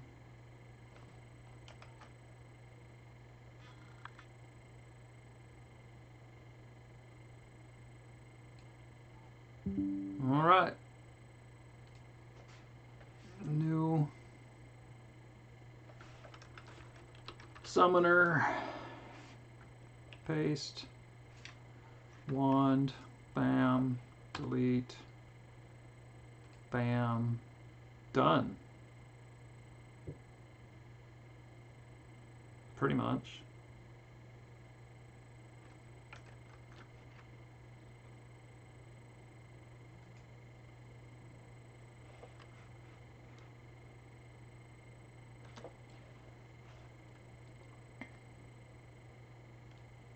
Alright, so we'll close this one out. We'll search Summoner again. We'll refresh our folder. Assets. And there's our... did we not do transparent?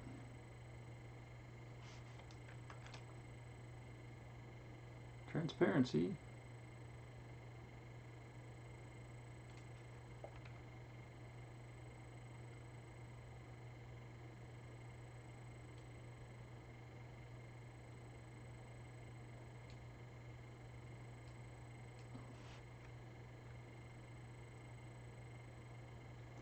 Shavrak, meet Shaq and Abednego. Alright, Shavrak, let's put you on here with this guy.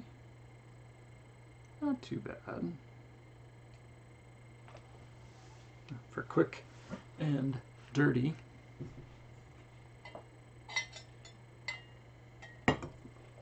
Now we just need a barbarian. Asimar. Oh, we do have an Asimar.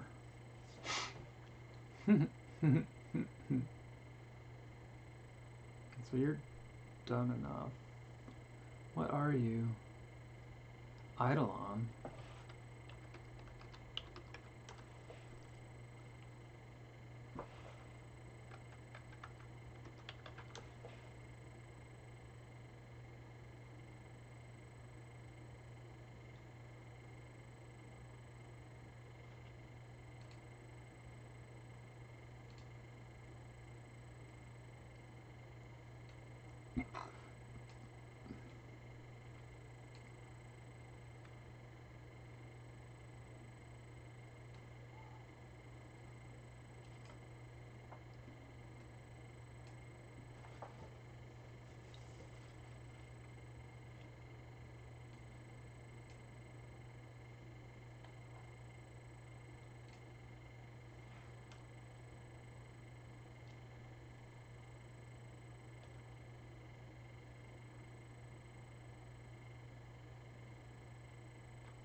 Alright.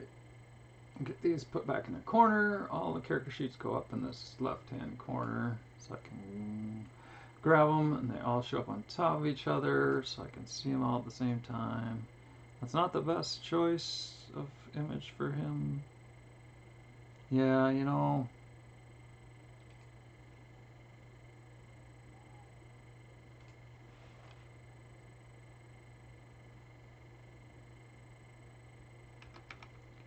Fighter. Give me a stand-up fighter.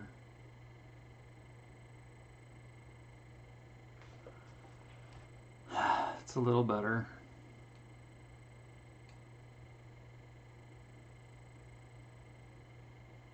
Where is he?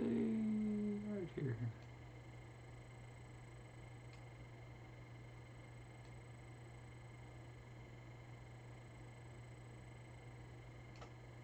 Alright. Blade Redpool. Shavrak. Ivorson. Mishka. Rachel. Xander. Milanos. So if I look from Xander's point of view, he can see some stuff pretty good. Oh, cool. Alright. We've got tokens for these guys. She's got the best one. Where did she get hers from? That's what I want to know. She's got it made. But man, I think the Stegosaurus, what the heck? Did we make a character for that thing? There it is, Stegosaurus level 2. What do you look like? You're medium. Okay. Combat.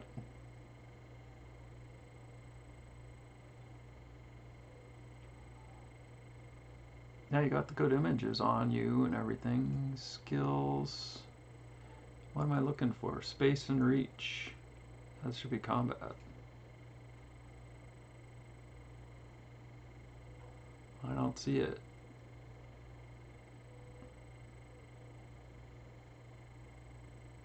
Alright, I'll let you go up here in the corner with all other characters. What are all these extra things? Speak as, find token. Nice. So let's go to the map, regular style. So there, she's the right size. Is she on the, yep, she's on the combat tracker. Space and reach, 5 and 5. And then we'll go back to camera mode.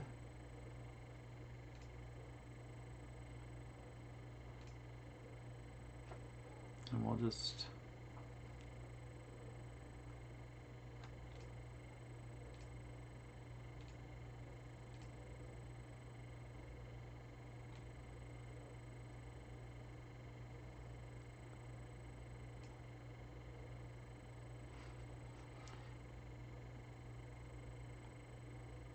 oh, you're flying? Sorry, I didn't mean to do that. Off camera mode. Get on, you get your back down at level.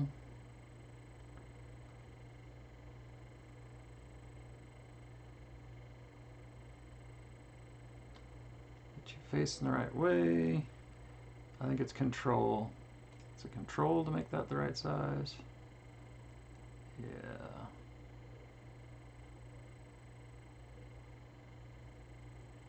I'm not sure how to navigate the camera on here quite yet. What's that? Stegosaurus. You're like miles away from your token.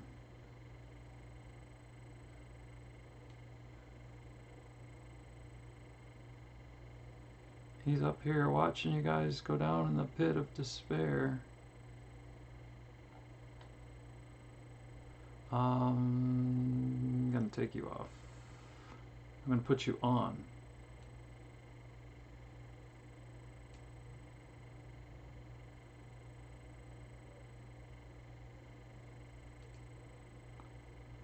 That's weird.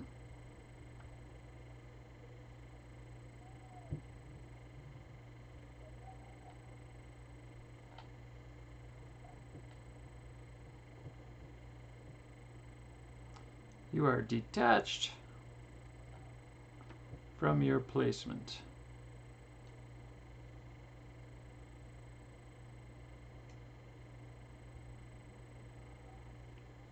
But if we go out of camera mode, you're just fine.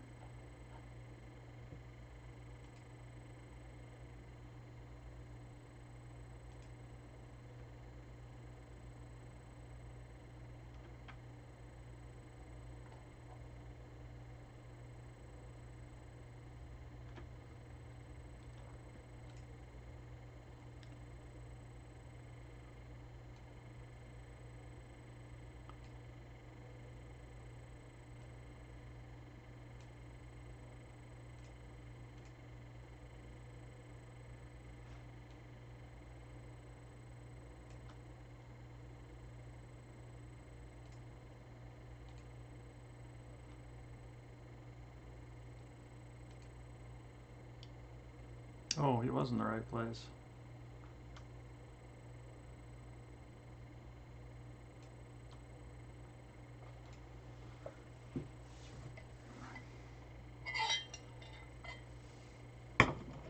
Alright, let's get rid of this thing here, because that does belong on the combat tracker. So it's not the greatest, but it's cool. And then they broke their squares a little bit here. Oh, I thought he was in front. He was in front.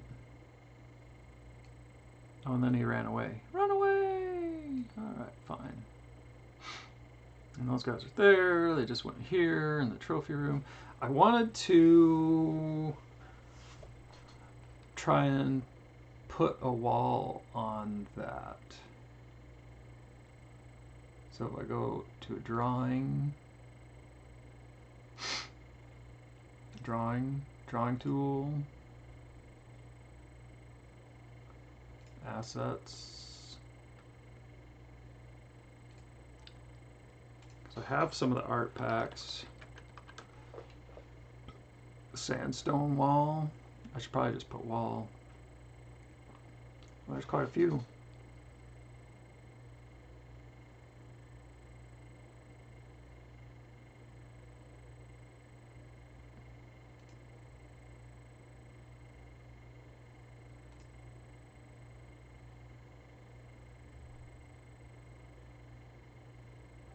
I don't think I have any of the 2.5D assets though.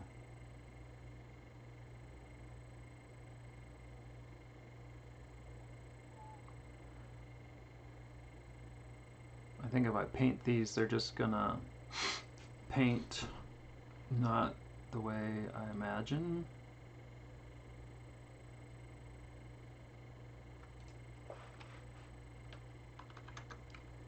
Is it 2.5D or something that I can search for?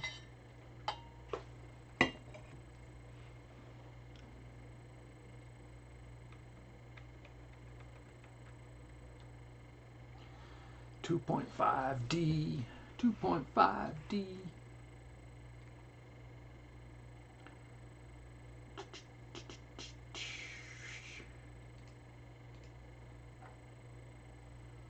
Connecting to chat room. I don't know why, but the video doesn't seem to be on my stream manager page, but it seems that we're streaming. What to do?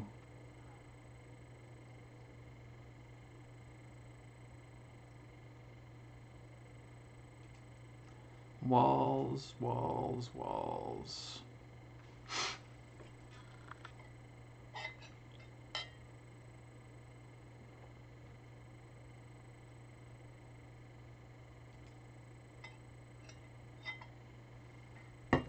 I kind of want to build all this out in Dungeon Alchemist.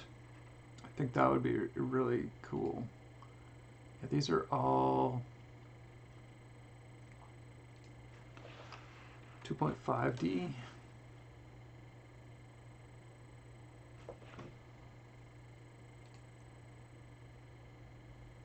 I probably don't have it loaded really. 2.5D. everything. Ah, man, Josh told me a way to load this up quick and easy the other day. So we just finished battle there. What's happening next?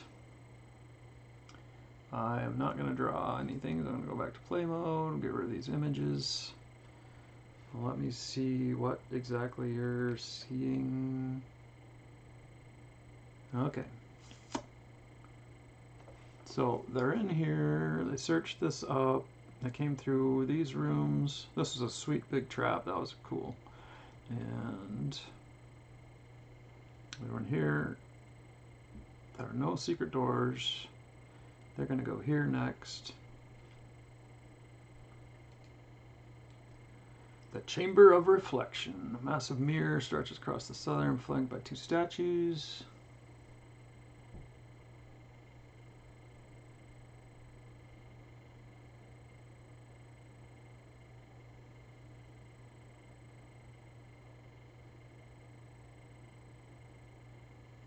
Oh yeah, this is where they get branded across their forehead. Thief! The reflected image appears stern and disapproving. Akentepe is reflected with them. A human man in bronze skin in his 40s wearing white ceremonial robes and a headdress. 3 rounds. Or touches the mirror. A small fortitude save.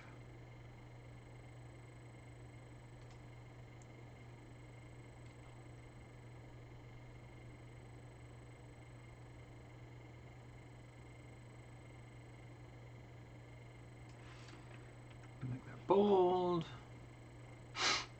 The hieroglyphs remain. Ancient Osirian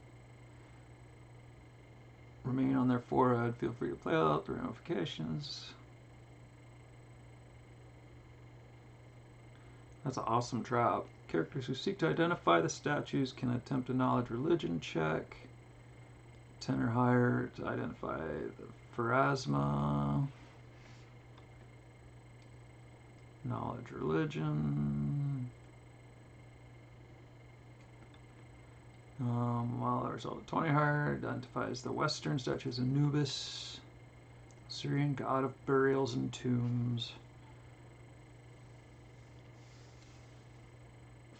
TC 15 survival check. Turns up evidence of tracks in the dust between the east and the west doors. I guess and a DC of 20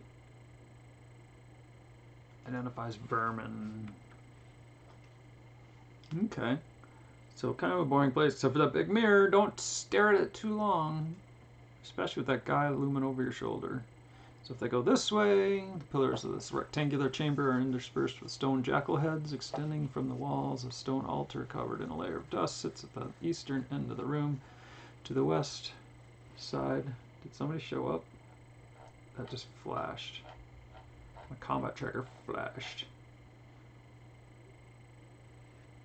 That's weird. It does that a lot. A stone altar is covered in a thin list of dust at the eastern end of the room. To the west, a set of stone double doors. I hate it when they describe the room that we're coming in. The west, that the door you most likely came into, a double door stands slightly ajar. Akentepe's body was embalmed, along with those of his cats and slaves who were buried in the tomb with him, and the final mummification rites. Intimate rituals were performed in this chamber. From here, the bodies were carried into their respective resting places in the other parts of the tomb. The altar is dedicated to the ancient Osirian god Anubis, patron of embalmers and guardian of tombs. And a funerary mask on the walls depict him. A character who succeeds at 20 knowledge recognizes him. Oh, I gotta unlock that. that bold. Recognizes the image. The mask also functions as torch holders, and their eyes glow when the light source is placed in them. PCU makes a DC 15 survival check, notes the tracks and the dust on the floor.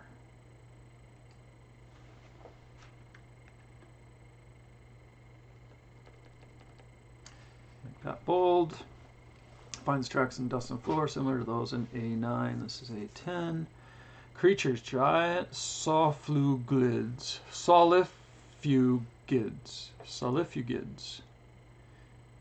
Entered the tomb through the insect tunnels in area A11, and a pair now nests in here preying upon the mining beetles that also roam in this section of the complex. The solifugids nest behind the altar, and any nearby noise gets them excited. Let me see where they are. Add to tracker.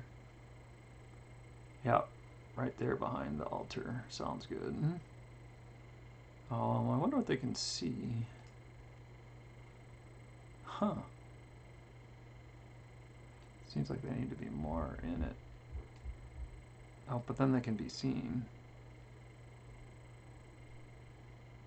I'm just going to put them there for that matter. They're pretty cool looking little beasties. The solifugids.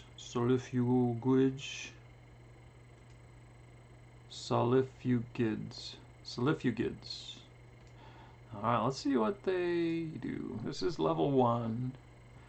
Small vermin, dark vision, perception, touch, climb, 50-foot, regular 30-foot climb. They bite or claw. They can use 2 bites and 2 claws. Special attacks, rend. What does that mean? Rend.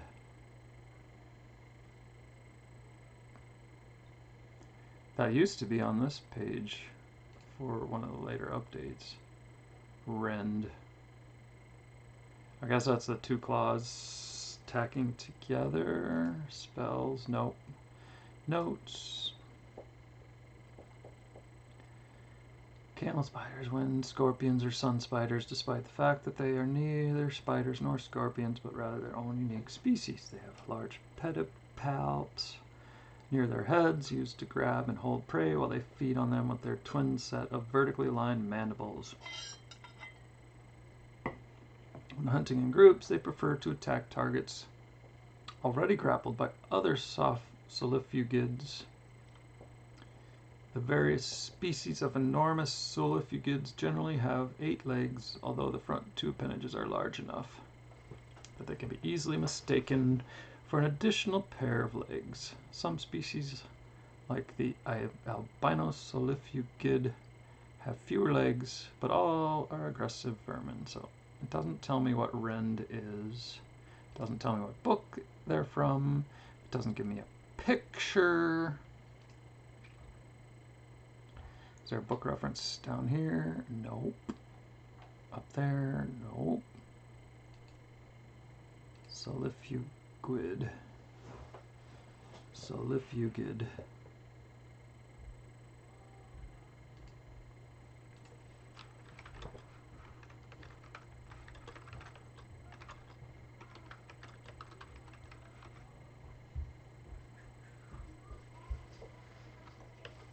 Solifugid.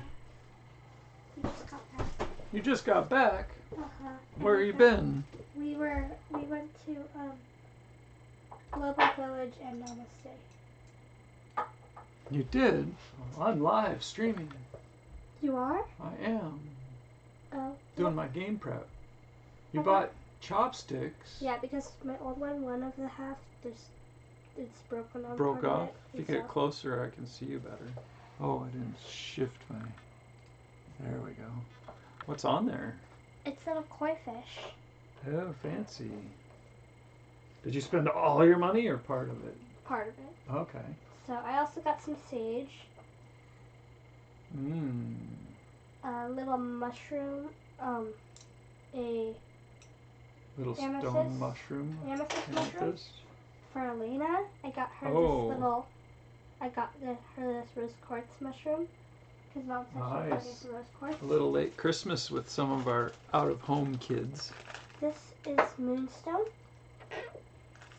I thought it was going to be see-through-ish or more moon-like, but it's still Moonstone. This is a rock, I forget what it's called. It's calcite. Calcite? Calcite. Yep, this is calcite. That's a nice hunk of calcite. Yeah, I wanted to get a big chunk because it's like, I wanted to get one of the big geodes, but I'm like, those are like $40. Yeah. And I'm like, I have like that much money, but I don't want to spend it all on like.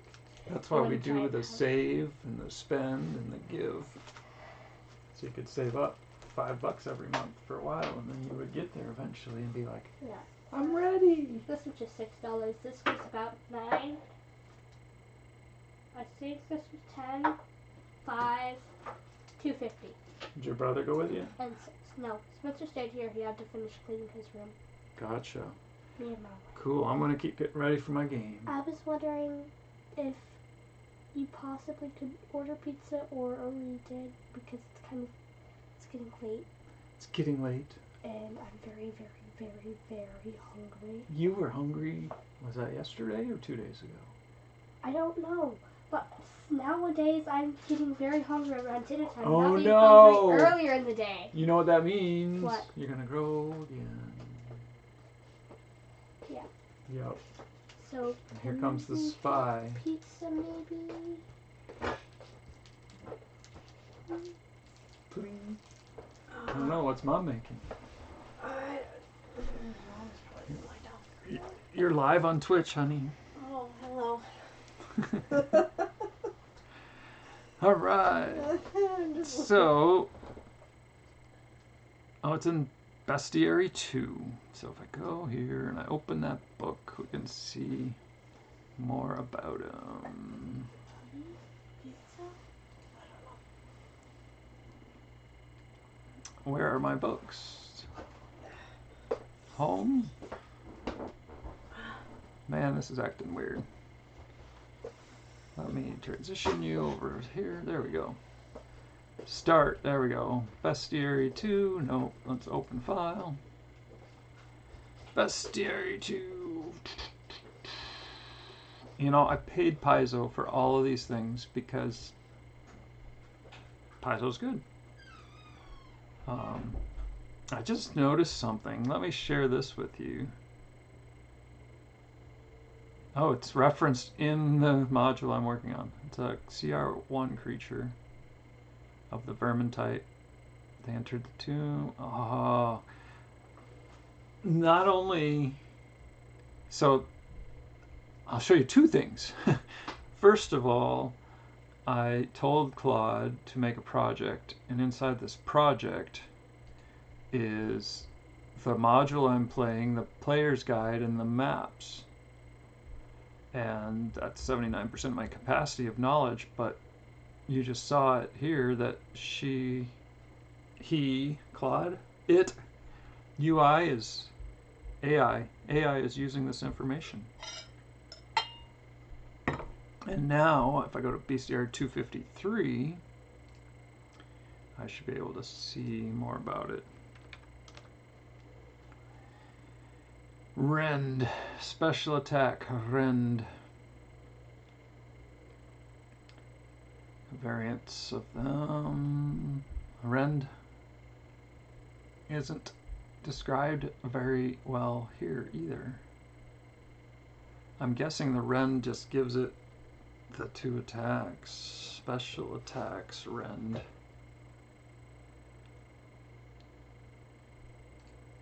Rend.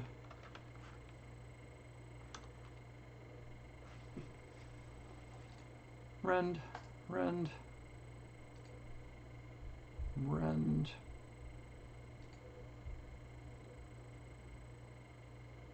Rend, Rend, Rend. It's got to be in the back of the book.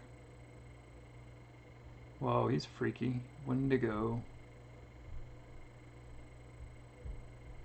Its hideous shape has held a feral elk, jagged teeth and sharp antlers, humanoid legs, and blackened burnt stumps. Alright, let's go to the very end here and look at Rend. Ability index. Rend, page 300. That's a nice tool. Who thought? Rend. If hit with 2 or more natural attacks in one round, a creature with the Rend special attack can cause tremendous damage by latching onto the opponent's body and tearing flesh. This attack deals an additional amount of damage, but no more than once per round.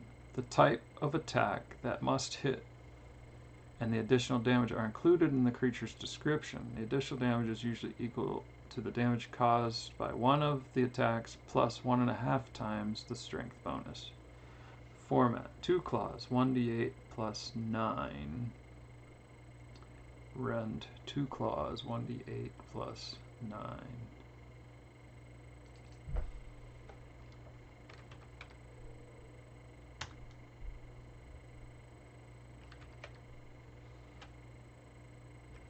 $283, $238. What'd you say, Claude? $253.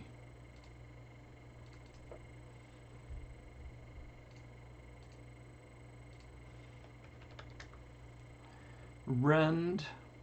So a rend is 1d3 plus 1. And 2 claws. It's 1d3 plus 1. It doesn't seem like much difference. 2 claws, 1d6 plus 4. 1d4 plus 3. So that one seems more on that albino cave. Good. Solifugid.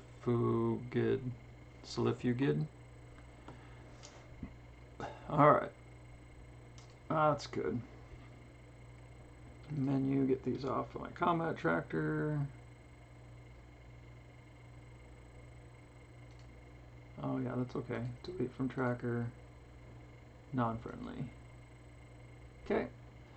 So they find those, they fight those, we'll double those up over in here.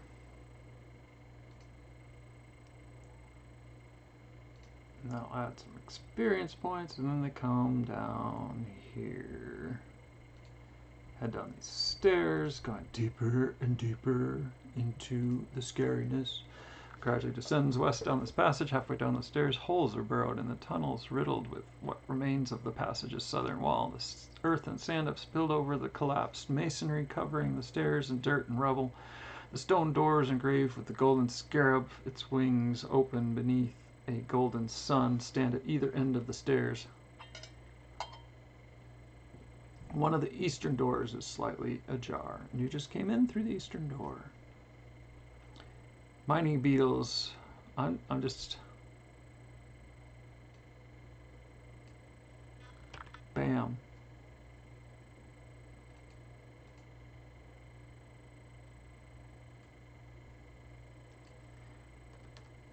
Bam. Alright, mining beetles broke through the southern wall here long ago, such as the giant Solifugids in A10, followed them to infest the tomb. The central 10-foot square of the stairs is considered difficult terrain. The staircase is currently the territory of a sandling, an elemental creature of loose earth and sand. But its natural form, the sandling resembles a pile of sand, but it can coalesce into a serpentine form at will. The sandling lies in a natural form in the 10-foot square in the center of the ruined staircase. Cool. It hides in the sand and is very difficult to see. PCs who actively study the ground can attempt a perception check opposed by the sandling's stealth check. Okay. So you're there. What's your stealth?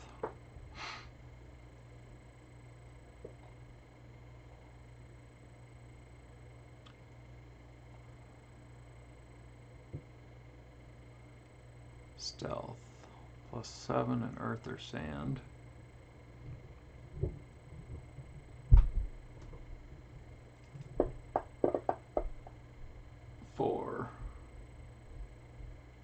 11. So there's just no way to do that.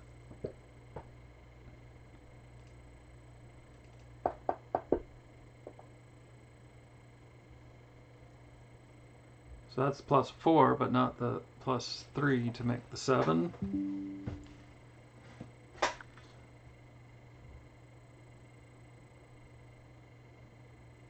So I'm going to edit this. Okay, good.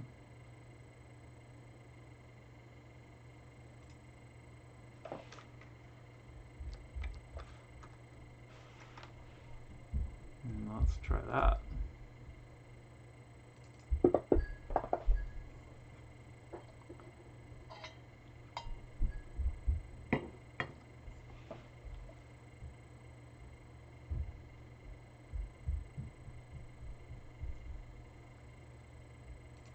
Let's change that.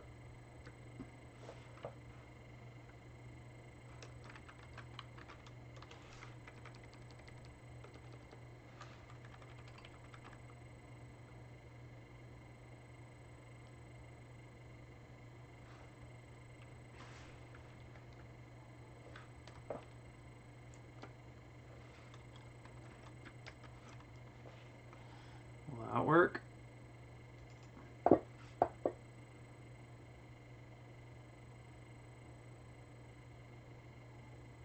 That worked. That's way better. But now it's probably gone. If I open that again, is it still there?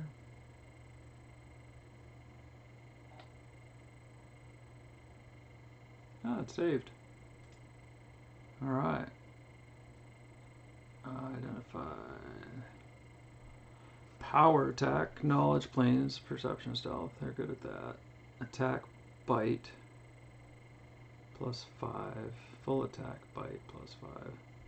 Reach of 10. Space 10, reach 5. Bludgeoning, immune to elemental traits, weakness. They're vulnerable to water. Outsider.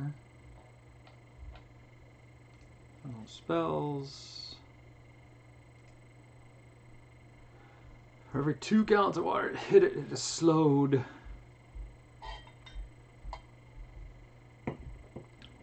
Tomb of Horrors complete, 522.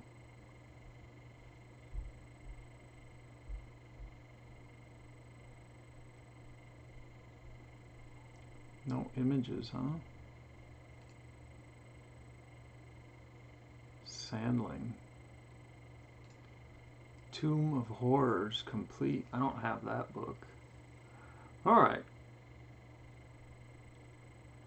It's a large snake-like creature. I think there's something. Let's go here. Mummy's Mask.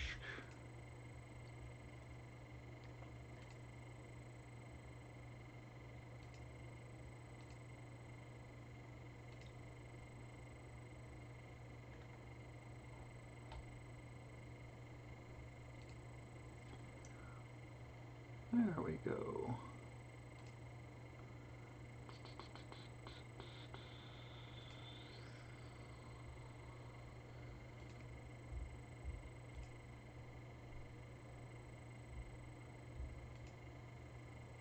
Oh, I thought they had a picture. They don't.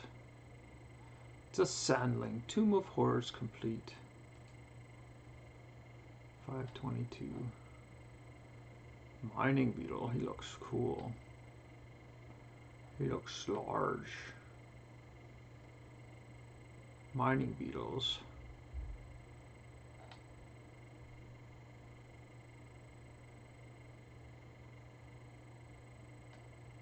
Six hit points, 30, 20. What size are they? Mining beetles. Bestiary, page 33.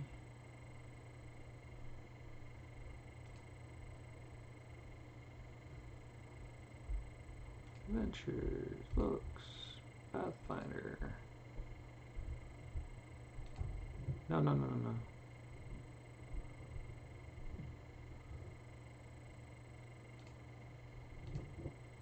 no. Bestiary 1. There we go.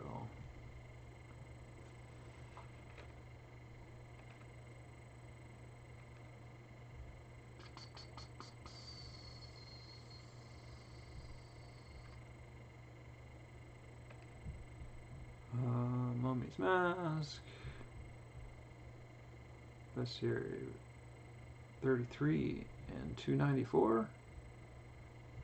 Make up your mind. Or is it Bestiary 3? Beetle. Mining Beetle.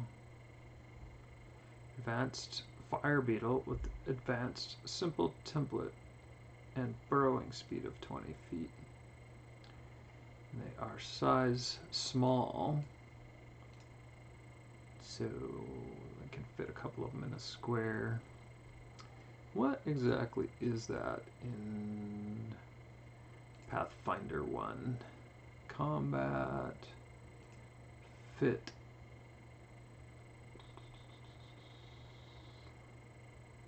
size.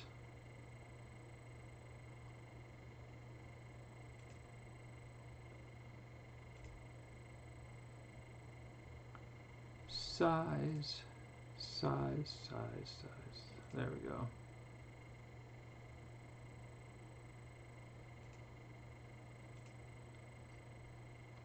Tactical movement.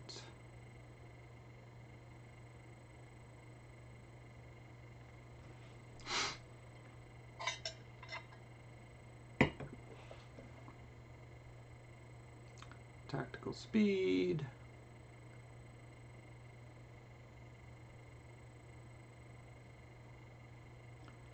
Measuring distance, moving through square terrains and obstacles, squeezing.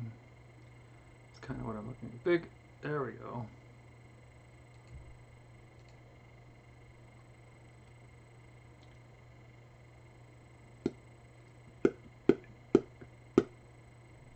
Small, 5 foot, 5 foot. Tiny is where they get into your square with you. Small, they don't. 8'4", size and scale.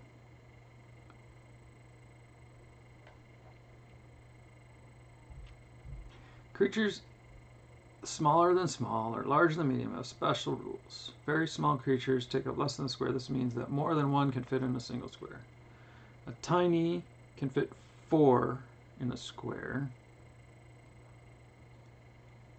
25 diminutive or 100 fine creatures. Creatures that take up less than one square. So small do take up a square. They're 5 by 5, just like medium. Large gargantuan colossals take up more than one square, blah, blah, blah. Okay. What else do we need to know? The sandlings come in there.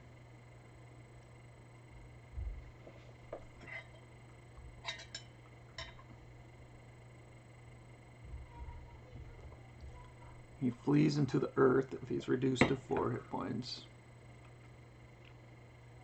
He can burrow through solid rock, leaving no hole behind. Is he an outsider?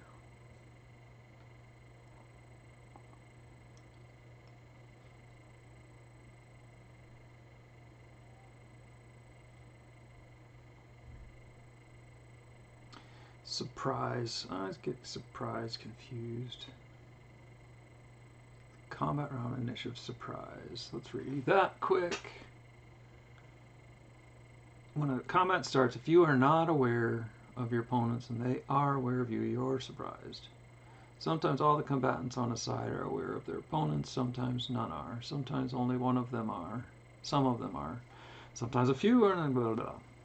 If some, but not all, are aware of their components, a surprise round happens before regular rounds begin. In initiative order, highest to lowest, the combatants who started the battle aware of the components each take a standard or a move action during the surprise round. You can also take free actions during the surprise round. If no one or everyone is surprised, no surprise round occurs. Standard. Attack is a standard action, isn't it?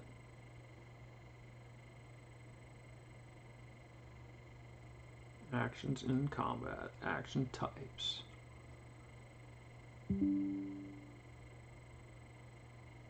A move action. A full round action. A free action. A swift action. Immediate action. A not an action. A restricted activity. Most are standard actions. Attack is a standard action, so you can attack during. That's what I thought. I'm thinking back to D&D 1 and 2 and getting confused. Our DM has some other rules on stuff. It is 6 o'clock. We got 1 hour until game time. I'm tempted to take these guys online in the near future with our game and our campaign, but I don't know. Doing so many different things. Alright, those are the broken stairs. The sailing, and this must be where the beetles really show up. Wasn't there anything about the beetles here? So the guys over here are eating the beetles. This guy's mining beetles broke through and they're infesting these passages.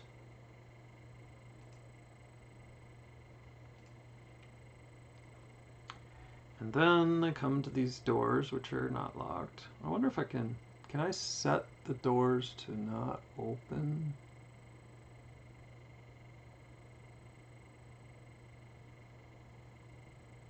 Is that a setting? Options. Come on, open, faster.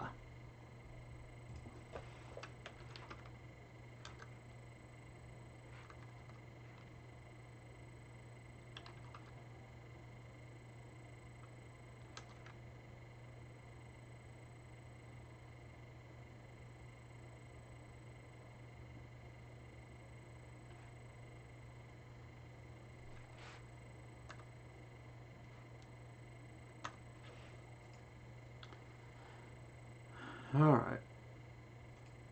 So I'm going to cover that with the group. Don't open doors. Don't open doors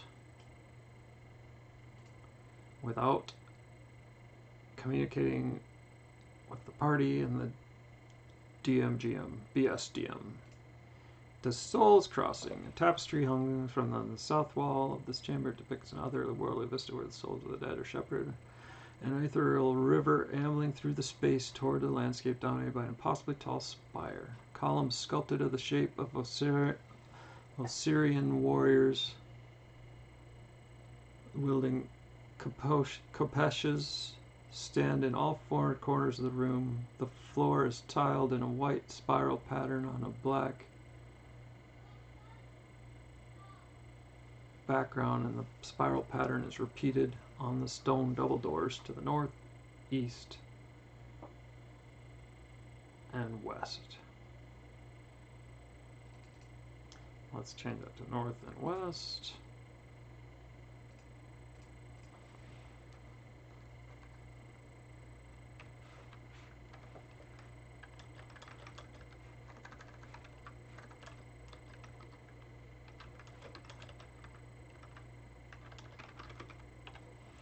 This room serves as a transition from the outer tomb chambers to Akentepe's final resting place. The northern and western doors are locked. Dun dun dun dun dun dun. Northern and western doors are locked. Disable device DC 10, 20. Easy room. But it also doesn't last very long. This is a regular room, and that's a secret door. This short hallway narrows sharply to the west, descending to a set of stairs that abruptly ends at a rough rock wall. After the death of his family, Akentepe took a mistress whom he planned to eventually marry. Preparations for second tomb were begun. The finish of the wall of the passages.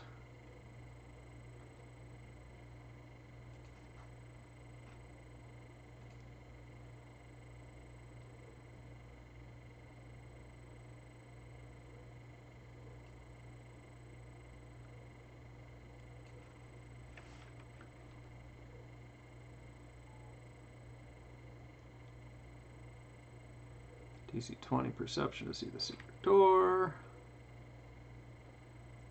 They should always bold those. Bold, italic, giant text them.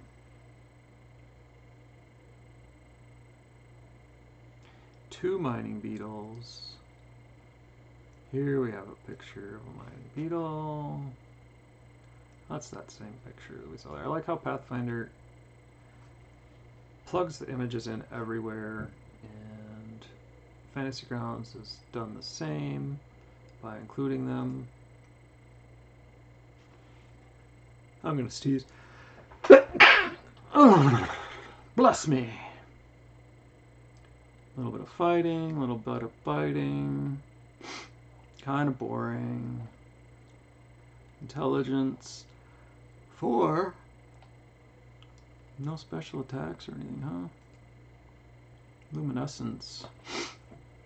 They're lit up. An advanced fire beetle.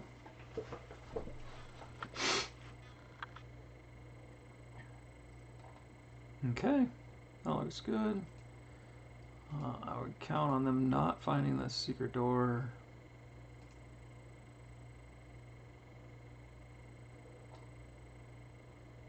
Two more mining beetles. That's easy enough to handle. Look over here, find all that. Do we have an elf in the party?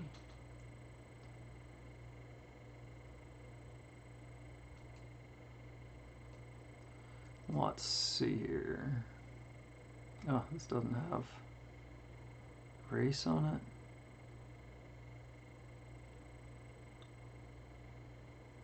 I don't think we have an elf.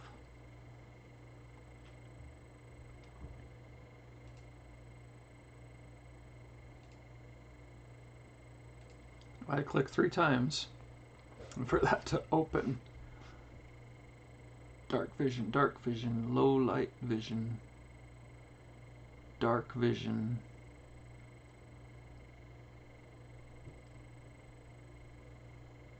That's the problem, blade.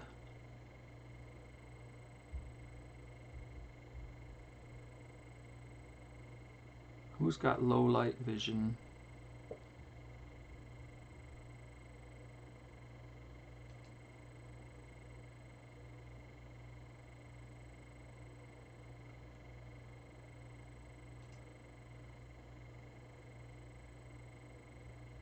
Dark vision, 60 perception. It's weird. Dark vision, low light vision, lowercase.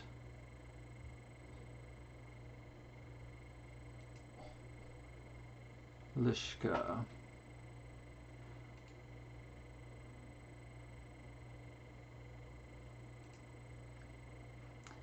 Let's fix that up. Low light vision.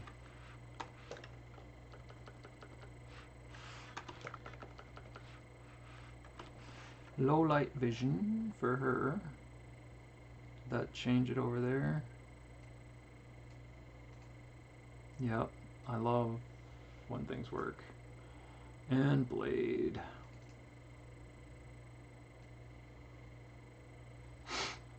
Where is yours? Dark vision, dark vision. It's got it twice. Lowercase. Other special qualities. Resistances. Oh, that's interesting.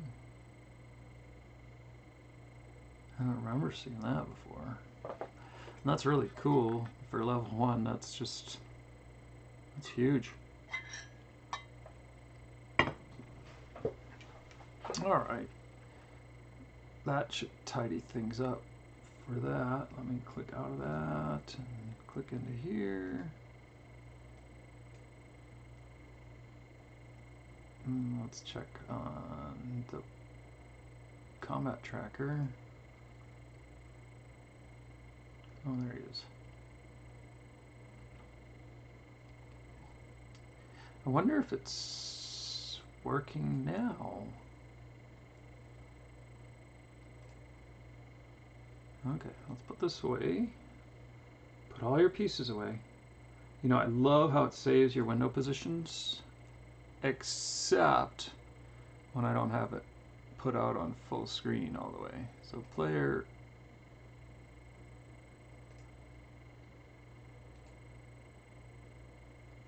okay, so he's got, oh, somebody's got a torch, I think.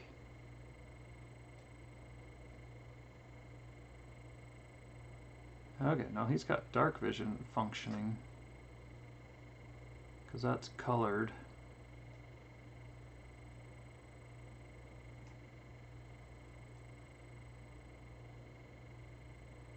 And she's got nothing functioning. And he's got, what's he got? Xander has a light spell on him.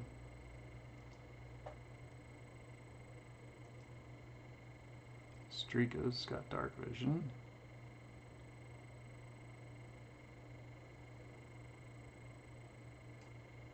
Alright. And then I guess I flipped these guys over or something when I was playing on the other screen. Alright, so understand those. Those look better. Low light vision. Rise shell. You're human, right? Yeah. Xander is human, so he's got no vision. Rachel Ivorson is human. And Blade is Asimir. Cool, I am the SDM.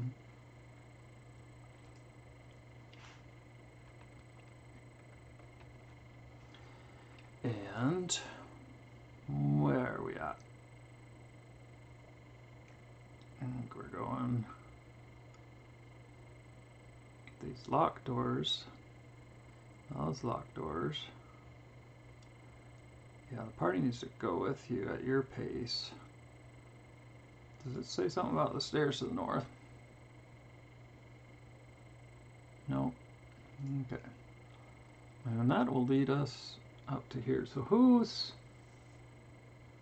I didn't answer my question, did I? Who's the elf? Asimar, human, Kitsune,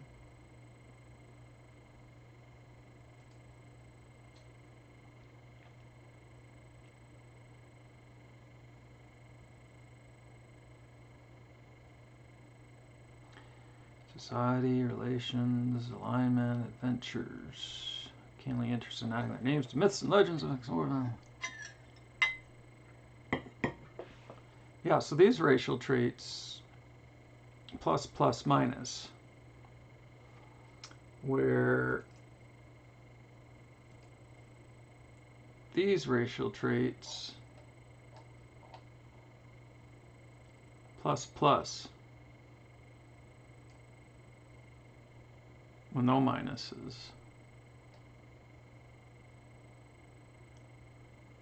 And more pluses.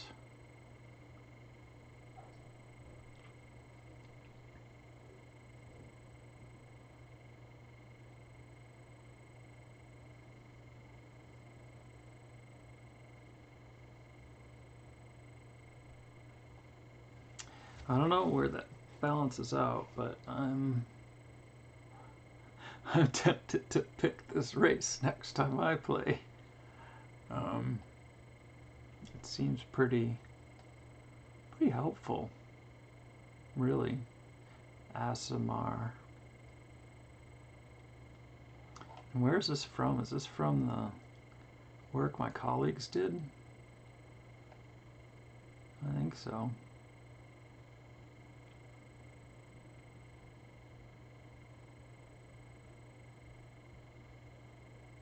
Oh, that multi-classing? Yeah. Alright. So, what I was looking for is elves have a passive check when they're going through the dungeon to see a magic door, a secret door, as they go by. At least they do in D&D. Keen senses. No? Languages.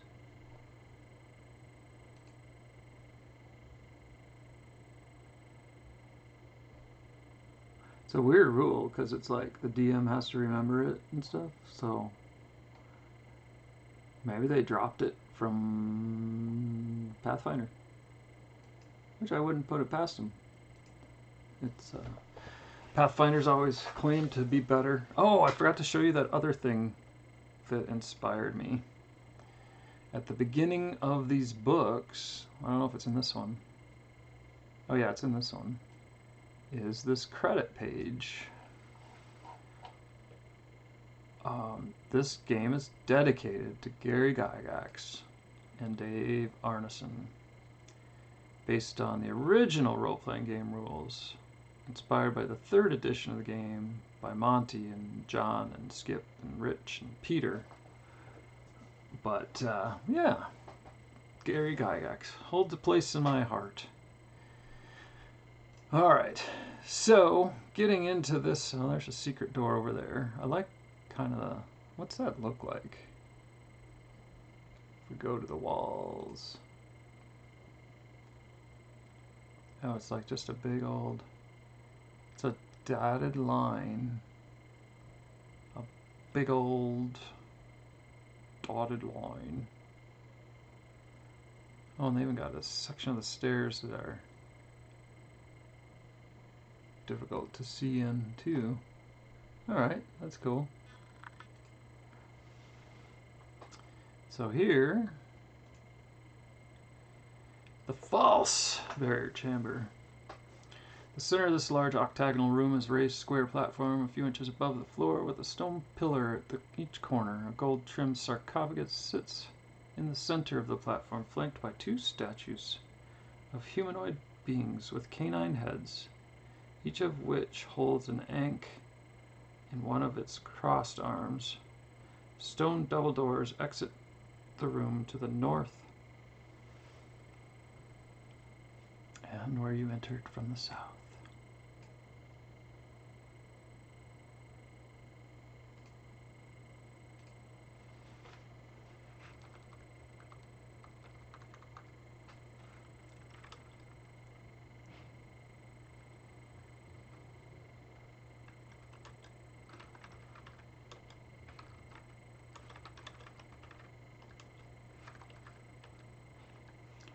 That you entered with. Although this chamber appears to be the actual tomb of Akentepe, it is in fact a false barrier chamber designed to trap and kill grave robbers before. Oh yeah, this place is cool. And the statues depict Anubis,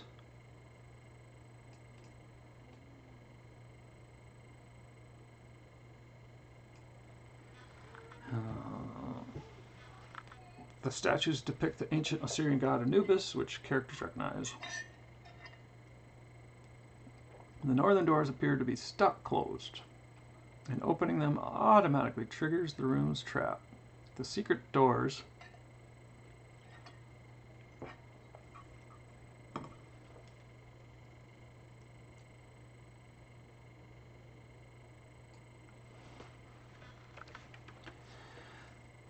can be found with a DC 20. The western secret doors lead to Akentepe's real burial chamber, the chamber of the grave goods, and they require a DC 20 disable device to unlock.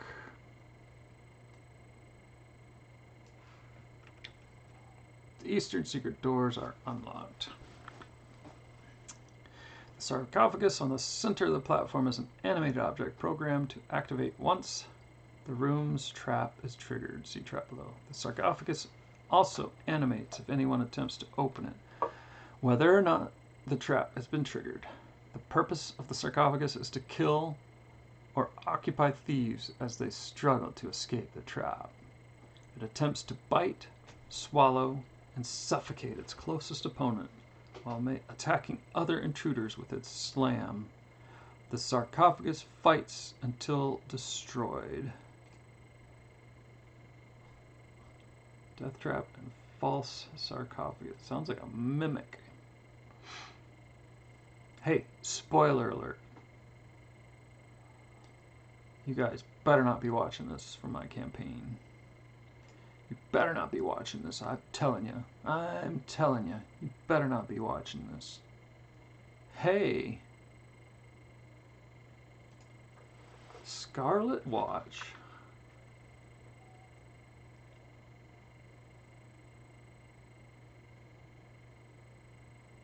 I am not good at paying attention. I suppose you've come and gone. Yeah, you are. Hey, thanks. Oh, you are still here. It says one viewer over there, so I didn't know. Yeah, we are playing tonight.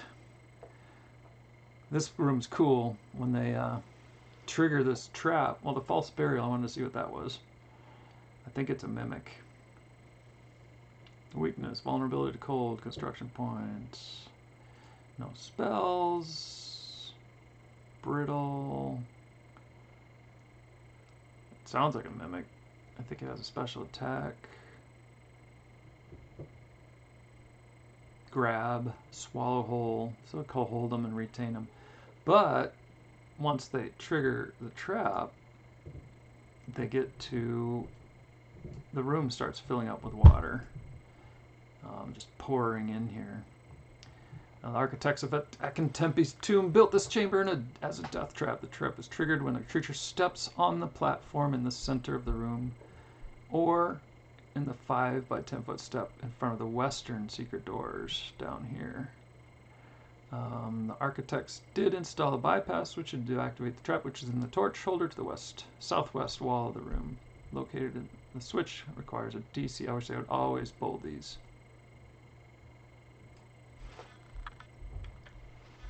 If the torch holder is pulled straight down, it locks the pressure plates and deactivates the trap. But it's not as scary as it seems, because it doesn't fill up all the way with water. Once it's activated, the doors slam shut, the internal bar slides into place, actively sealing the chambers with some good hardness and break. And starts filling up with water, causing a panic to roll over the room. A DC 15 reflex. I think you get to avoid the doors. Yep, you can jump to either side of the door on that. On a failed save, the creature is knocked prone in the square it started in. At the same time, bolts of electricity arc between the pillars on the central platform, striking anyone standing on the platform. 1 round later, the northern doors burst open. So we got 1 round to do all that action, and then 1 round, these doors burst open. Any creature standing adjacent to them has a DC 15 reflex. Save. With the northern doors, a torrent of water rushes in from the grate in the small chamber behind the doors and fills the room. Would fill the room.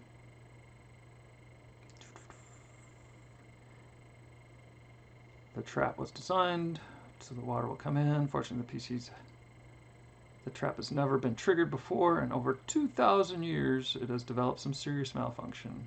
The doors still close, and the electricity arc still functions, but the aqueduct no longer sends the full force of the river Sphinx into the room, and the water now fills the room to only 2 feet. More an inconvenience than certain death. Of course, the PCs are unlocked. It realizes at first, so after the trap's electricity arcs are activated, you should have the PCs roll initiative. Freak out! Along with the false sarcophagus, which animates. Move this over a little bit so I can pull this up. False sarcophagus, which animates to. Where am I? Animates on its turn to activate attack the nearest intruder. At the top of the initiative order, on the first round after the trap activates, the northern doors open and the water begins pouring in the room. In the second round, it's at 6 inches, but does not affect combat. Beginning of the third round, the water is 12 inches. It now costs double movement. And acrobatics checks increase by 2. At the beginning of the third round, 18 inches. By the fourth round, 2 feet. There's little danger of drowning, even for small, short creatures. I think we have. We don't. We don't have any short creatures. There's little danger of drowning, even for small creatures, but smaller creatures, as animal companions and familiars, may require assistance. The PCs can push through the northern doors with a successful DC 25 strength check. Get that bolded. Oh, this is a big room. To stall the rise of the water, but the doors can be held shut only for a single round before there's so much water that they can't handle it anymore. As before, any creature standing adjacent must succeed at the 15 reflex save or be knocked prone and the water continues to rise. Although the flow stops after 4 rounds, the water remains in the room for another 20 rounds, enough time for the architects believed to kill any thieves, provided the chamber was completely filled with water. After 24 rounds, the water starts to drain from the chamber with a rubble drain of loose gravel built around underneath the room. 6 inches per round. Once the water is completely drained away, the locking bars and the western and southern doors retract and the northern doors close. Although originally designed to reset automatically, the trap can be triggered only once, thanks to the malfunction. There's no significant treasure in this chamber, but there's gold leaf that you can peel off. It's funny that they throw that in there. I always laugh when we were doing Temple of Elemental Evil, as you know, Dennis. And, whoa, wrong button. Cool. And so many of the things is like, oh, wow, D&D 1 stuff. Save or die. Why did he write it that way? There's no significant treasure in this room. 30 minutes of effort for 50 gold. If the PCs bypass or disable the trap and avoid animating the sarcophagus, they get full XP for both the trap as if they had battled them. Alright, so what do they have to do to find it?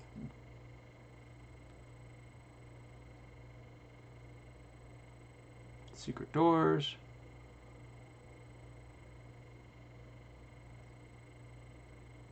Recognizing the gods. Encounter trap. DC 25 perception. Locating the switch. How do you locate the trap?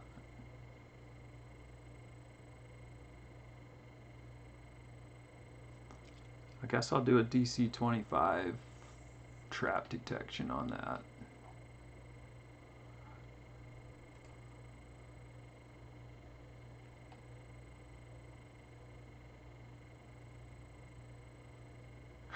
Yeah, 1E, we're deadly towards characters.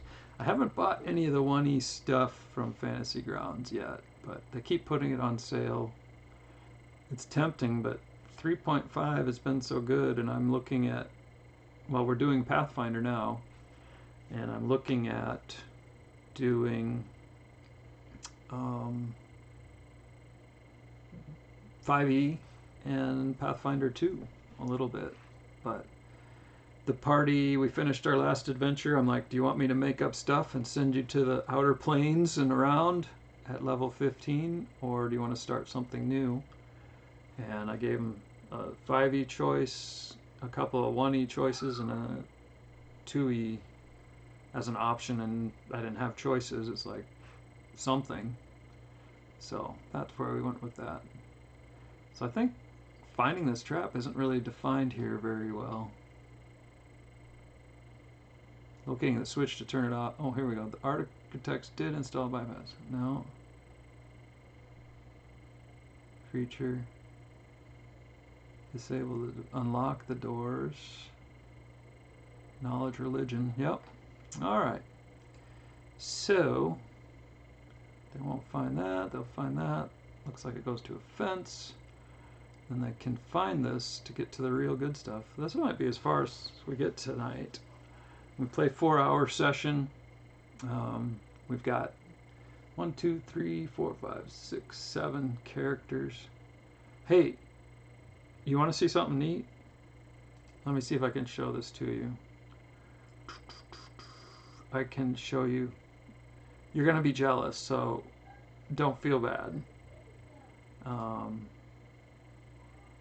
You want to see my whole screen?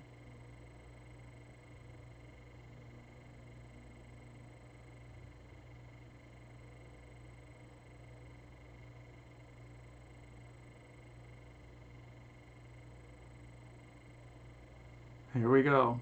Hang on. Put your seatbelt on. There's my whole screen. Now, if I take the OBS down, look at that. I've got my map here. I've got my combat tracker here. These encounters will go away because they're only opened at the time.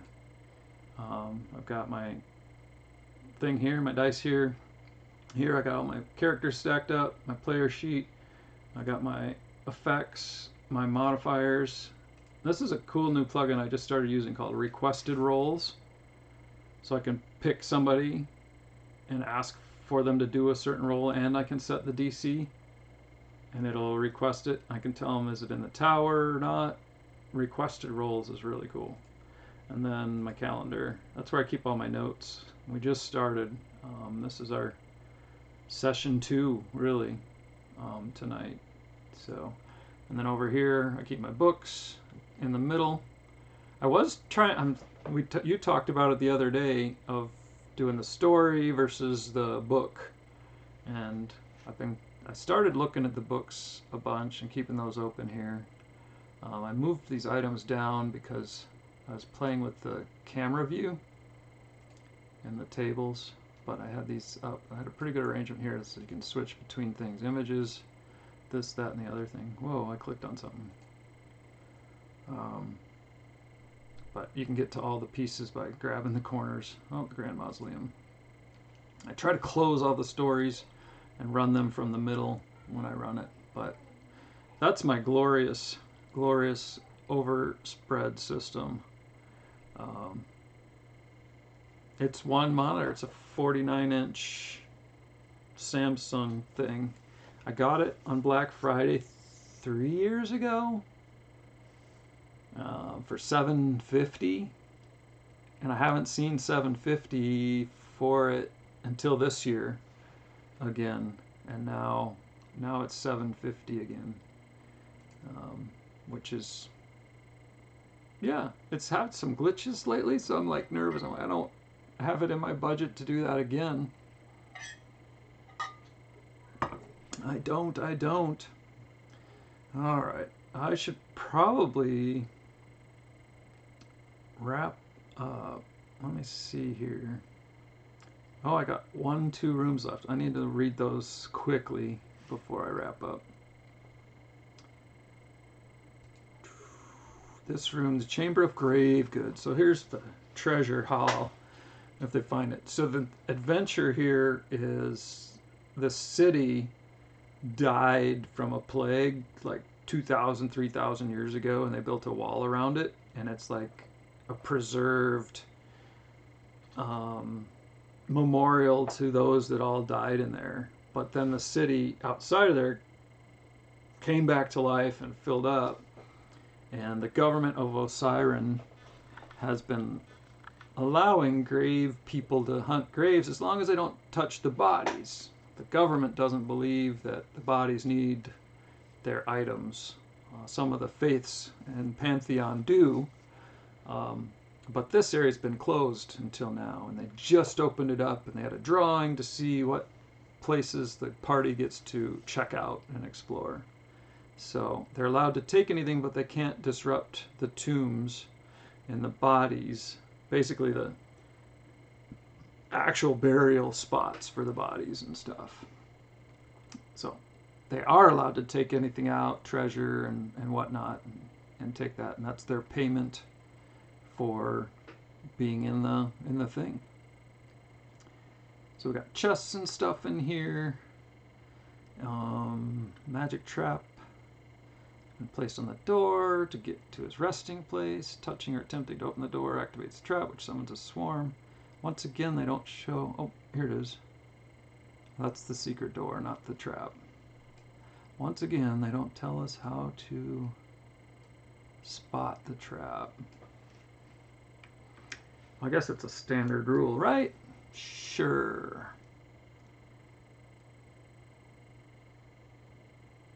Let's check. I'm going to get this stuff right as best I can. I don't get stuck on the rules during the game, and sometimes it makes people angry, and sometimes they're okay with it.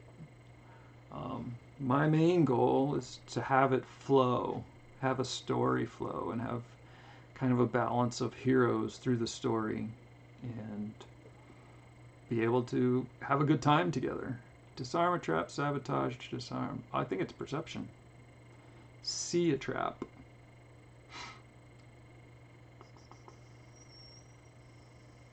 Find a hidden trap. Varies by trap. Yeah, that's what I thought it was. So they should have it in the description. Let's see if it's in the description in the book. Yeah, I always like doing the book too. Chamber of Grave Goods. But I found a pretty good match between the book and what Fantasy Grounds has put together in the module.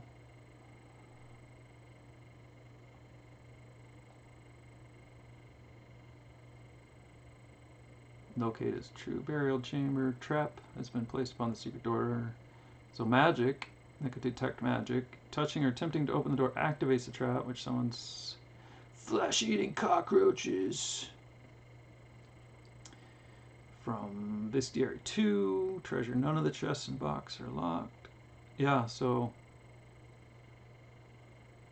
I think I'll throw a 25 on that again. I think our party has such good perception. Passive perception, passive SM, sense motive. Oh, cool. Passive sense motive. So, yeah, 13. This guy is like phenomenal. This is his Eidolon for the summoner. He's got huge perception. So, 25 perception is like 50%. So, I think we'll go with 25 to see that trap. Most of the other traps in this module have been described. And then there's a bunch of treasure in here. They're level 1. They just... This is session 2. We did a session 0 and kind of worked through the characters and what they're going to be. And the first part of this stream was figuring out how the summoner works and how the blood rager works and how the Aasimar race works and stuff, because we got, I said, open game. You can play any Pathfinder version or variation you want, and they did do some of that.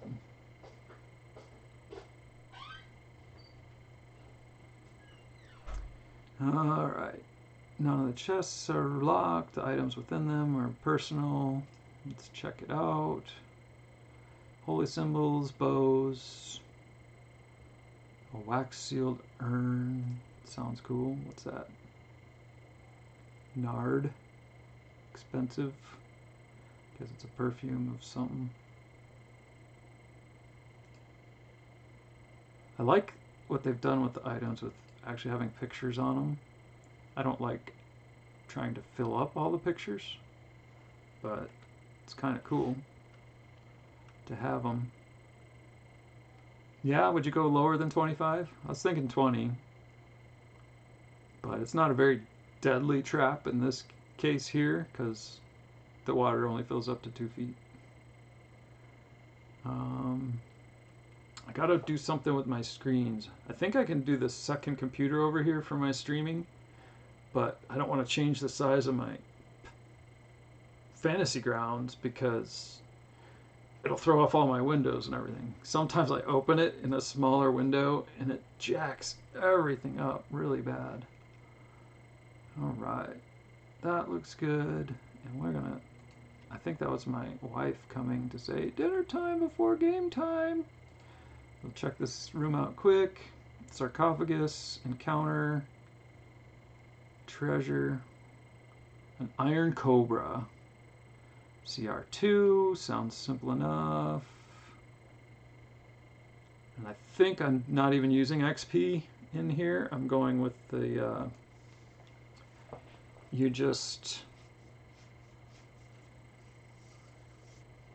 after this part, they go back to the city and they get to draw another thing. So at that point, I'm just gonna auto level them up to level 2. Yeah, milestone. I are lazy. Man, my role model, Scarlet watching me. Do you believe that? That's fun. And yeah, I think I'm gonna put it to bed right there. I think I am ready for everything. We got 20 minutes to game time. I don't know how to do how to raid somebody. I don't even know who to raid if I were to raid. So here I am. How would I raid? Raid channel. There I go. Who do I raid? Are you streaming there, Scarlet? Watch. Whoa, did you see that? Oh, whoa. Yeah. Pizza. Get the DM. She wants to live tonight. Raid channel.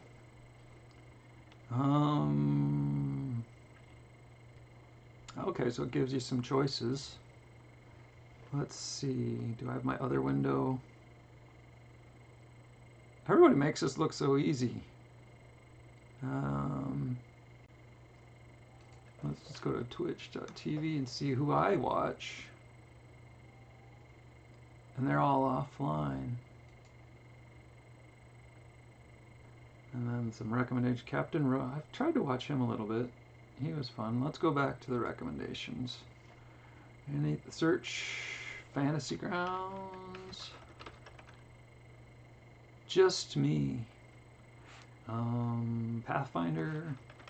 They got that new video game for Pathfinder, so it's been going a little bit crazy with the, I forget what it is. Oh, you know who I like? Oh, Wolf. I don't think he was streaming. Wolfheart. He plays video games. He's kind of fun. Pathfinder. Let me just search Pathfinder. Does it search? Whoa. Stick Boy. I don't think so. Role playing. D&D. You can click following on the filter. Oh, sort by. Quick filters. Following. I don't think I'm doing it right.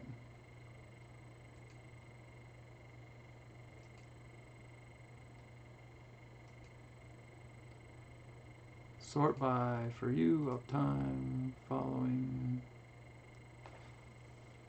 You might not have anyone online that you follow. Oh, exactly, because we just looked at that. There was nobody. You're a wealth of information. Which looks cool? Final Fantasy. Tabletop RPG. This looks good. Call of Cthulhu.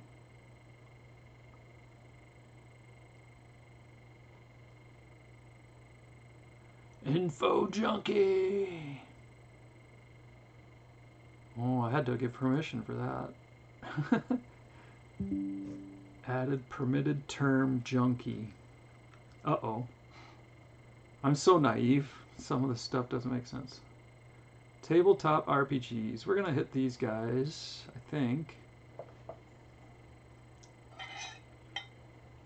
Me and my one raider for a raid and run. And start raid. We'll see what happens next. One viewer ready to raid.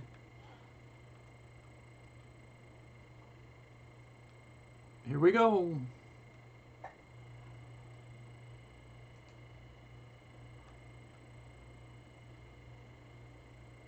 And so, really, what you're gleaning from a lot of their journals is this notion that there is a deity that they were trying to venerate and summon and do something with, and the leadership of the cult was lying about who it was, and you think even some of that leadership was lying to each other, and she's trying to figure out just who, in fact, the liar from beyond actually is.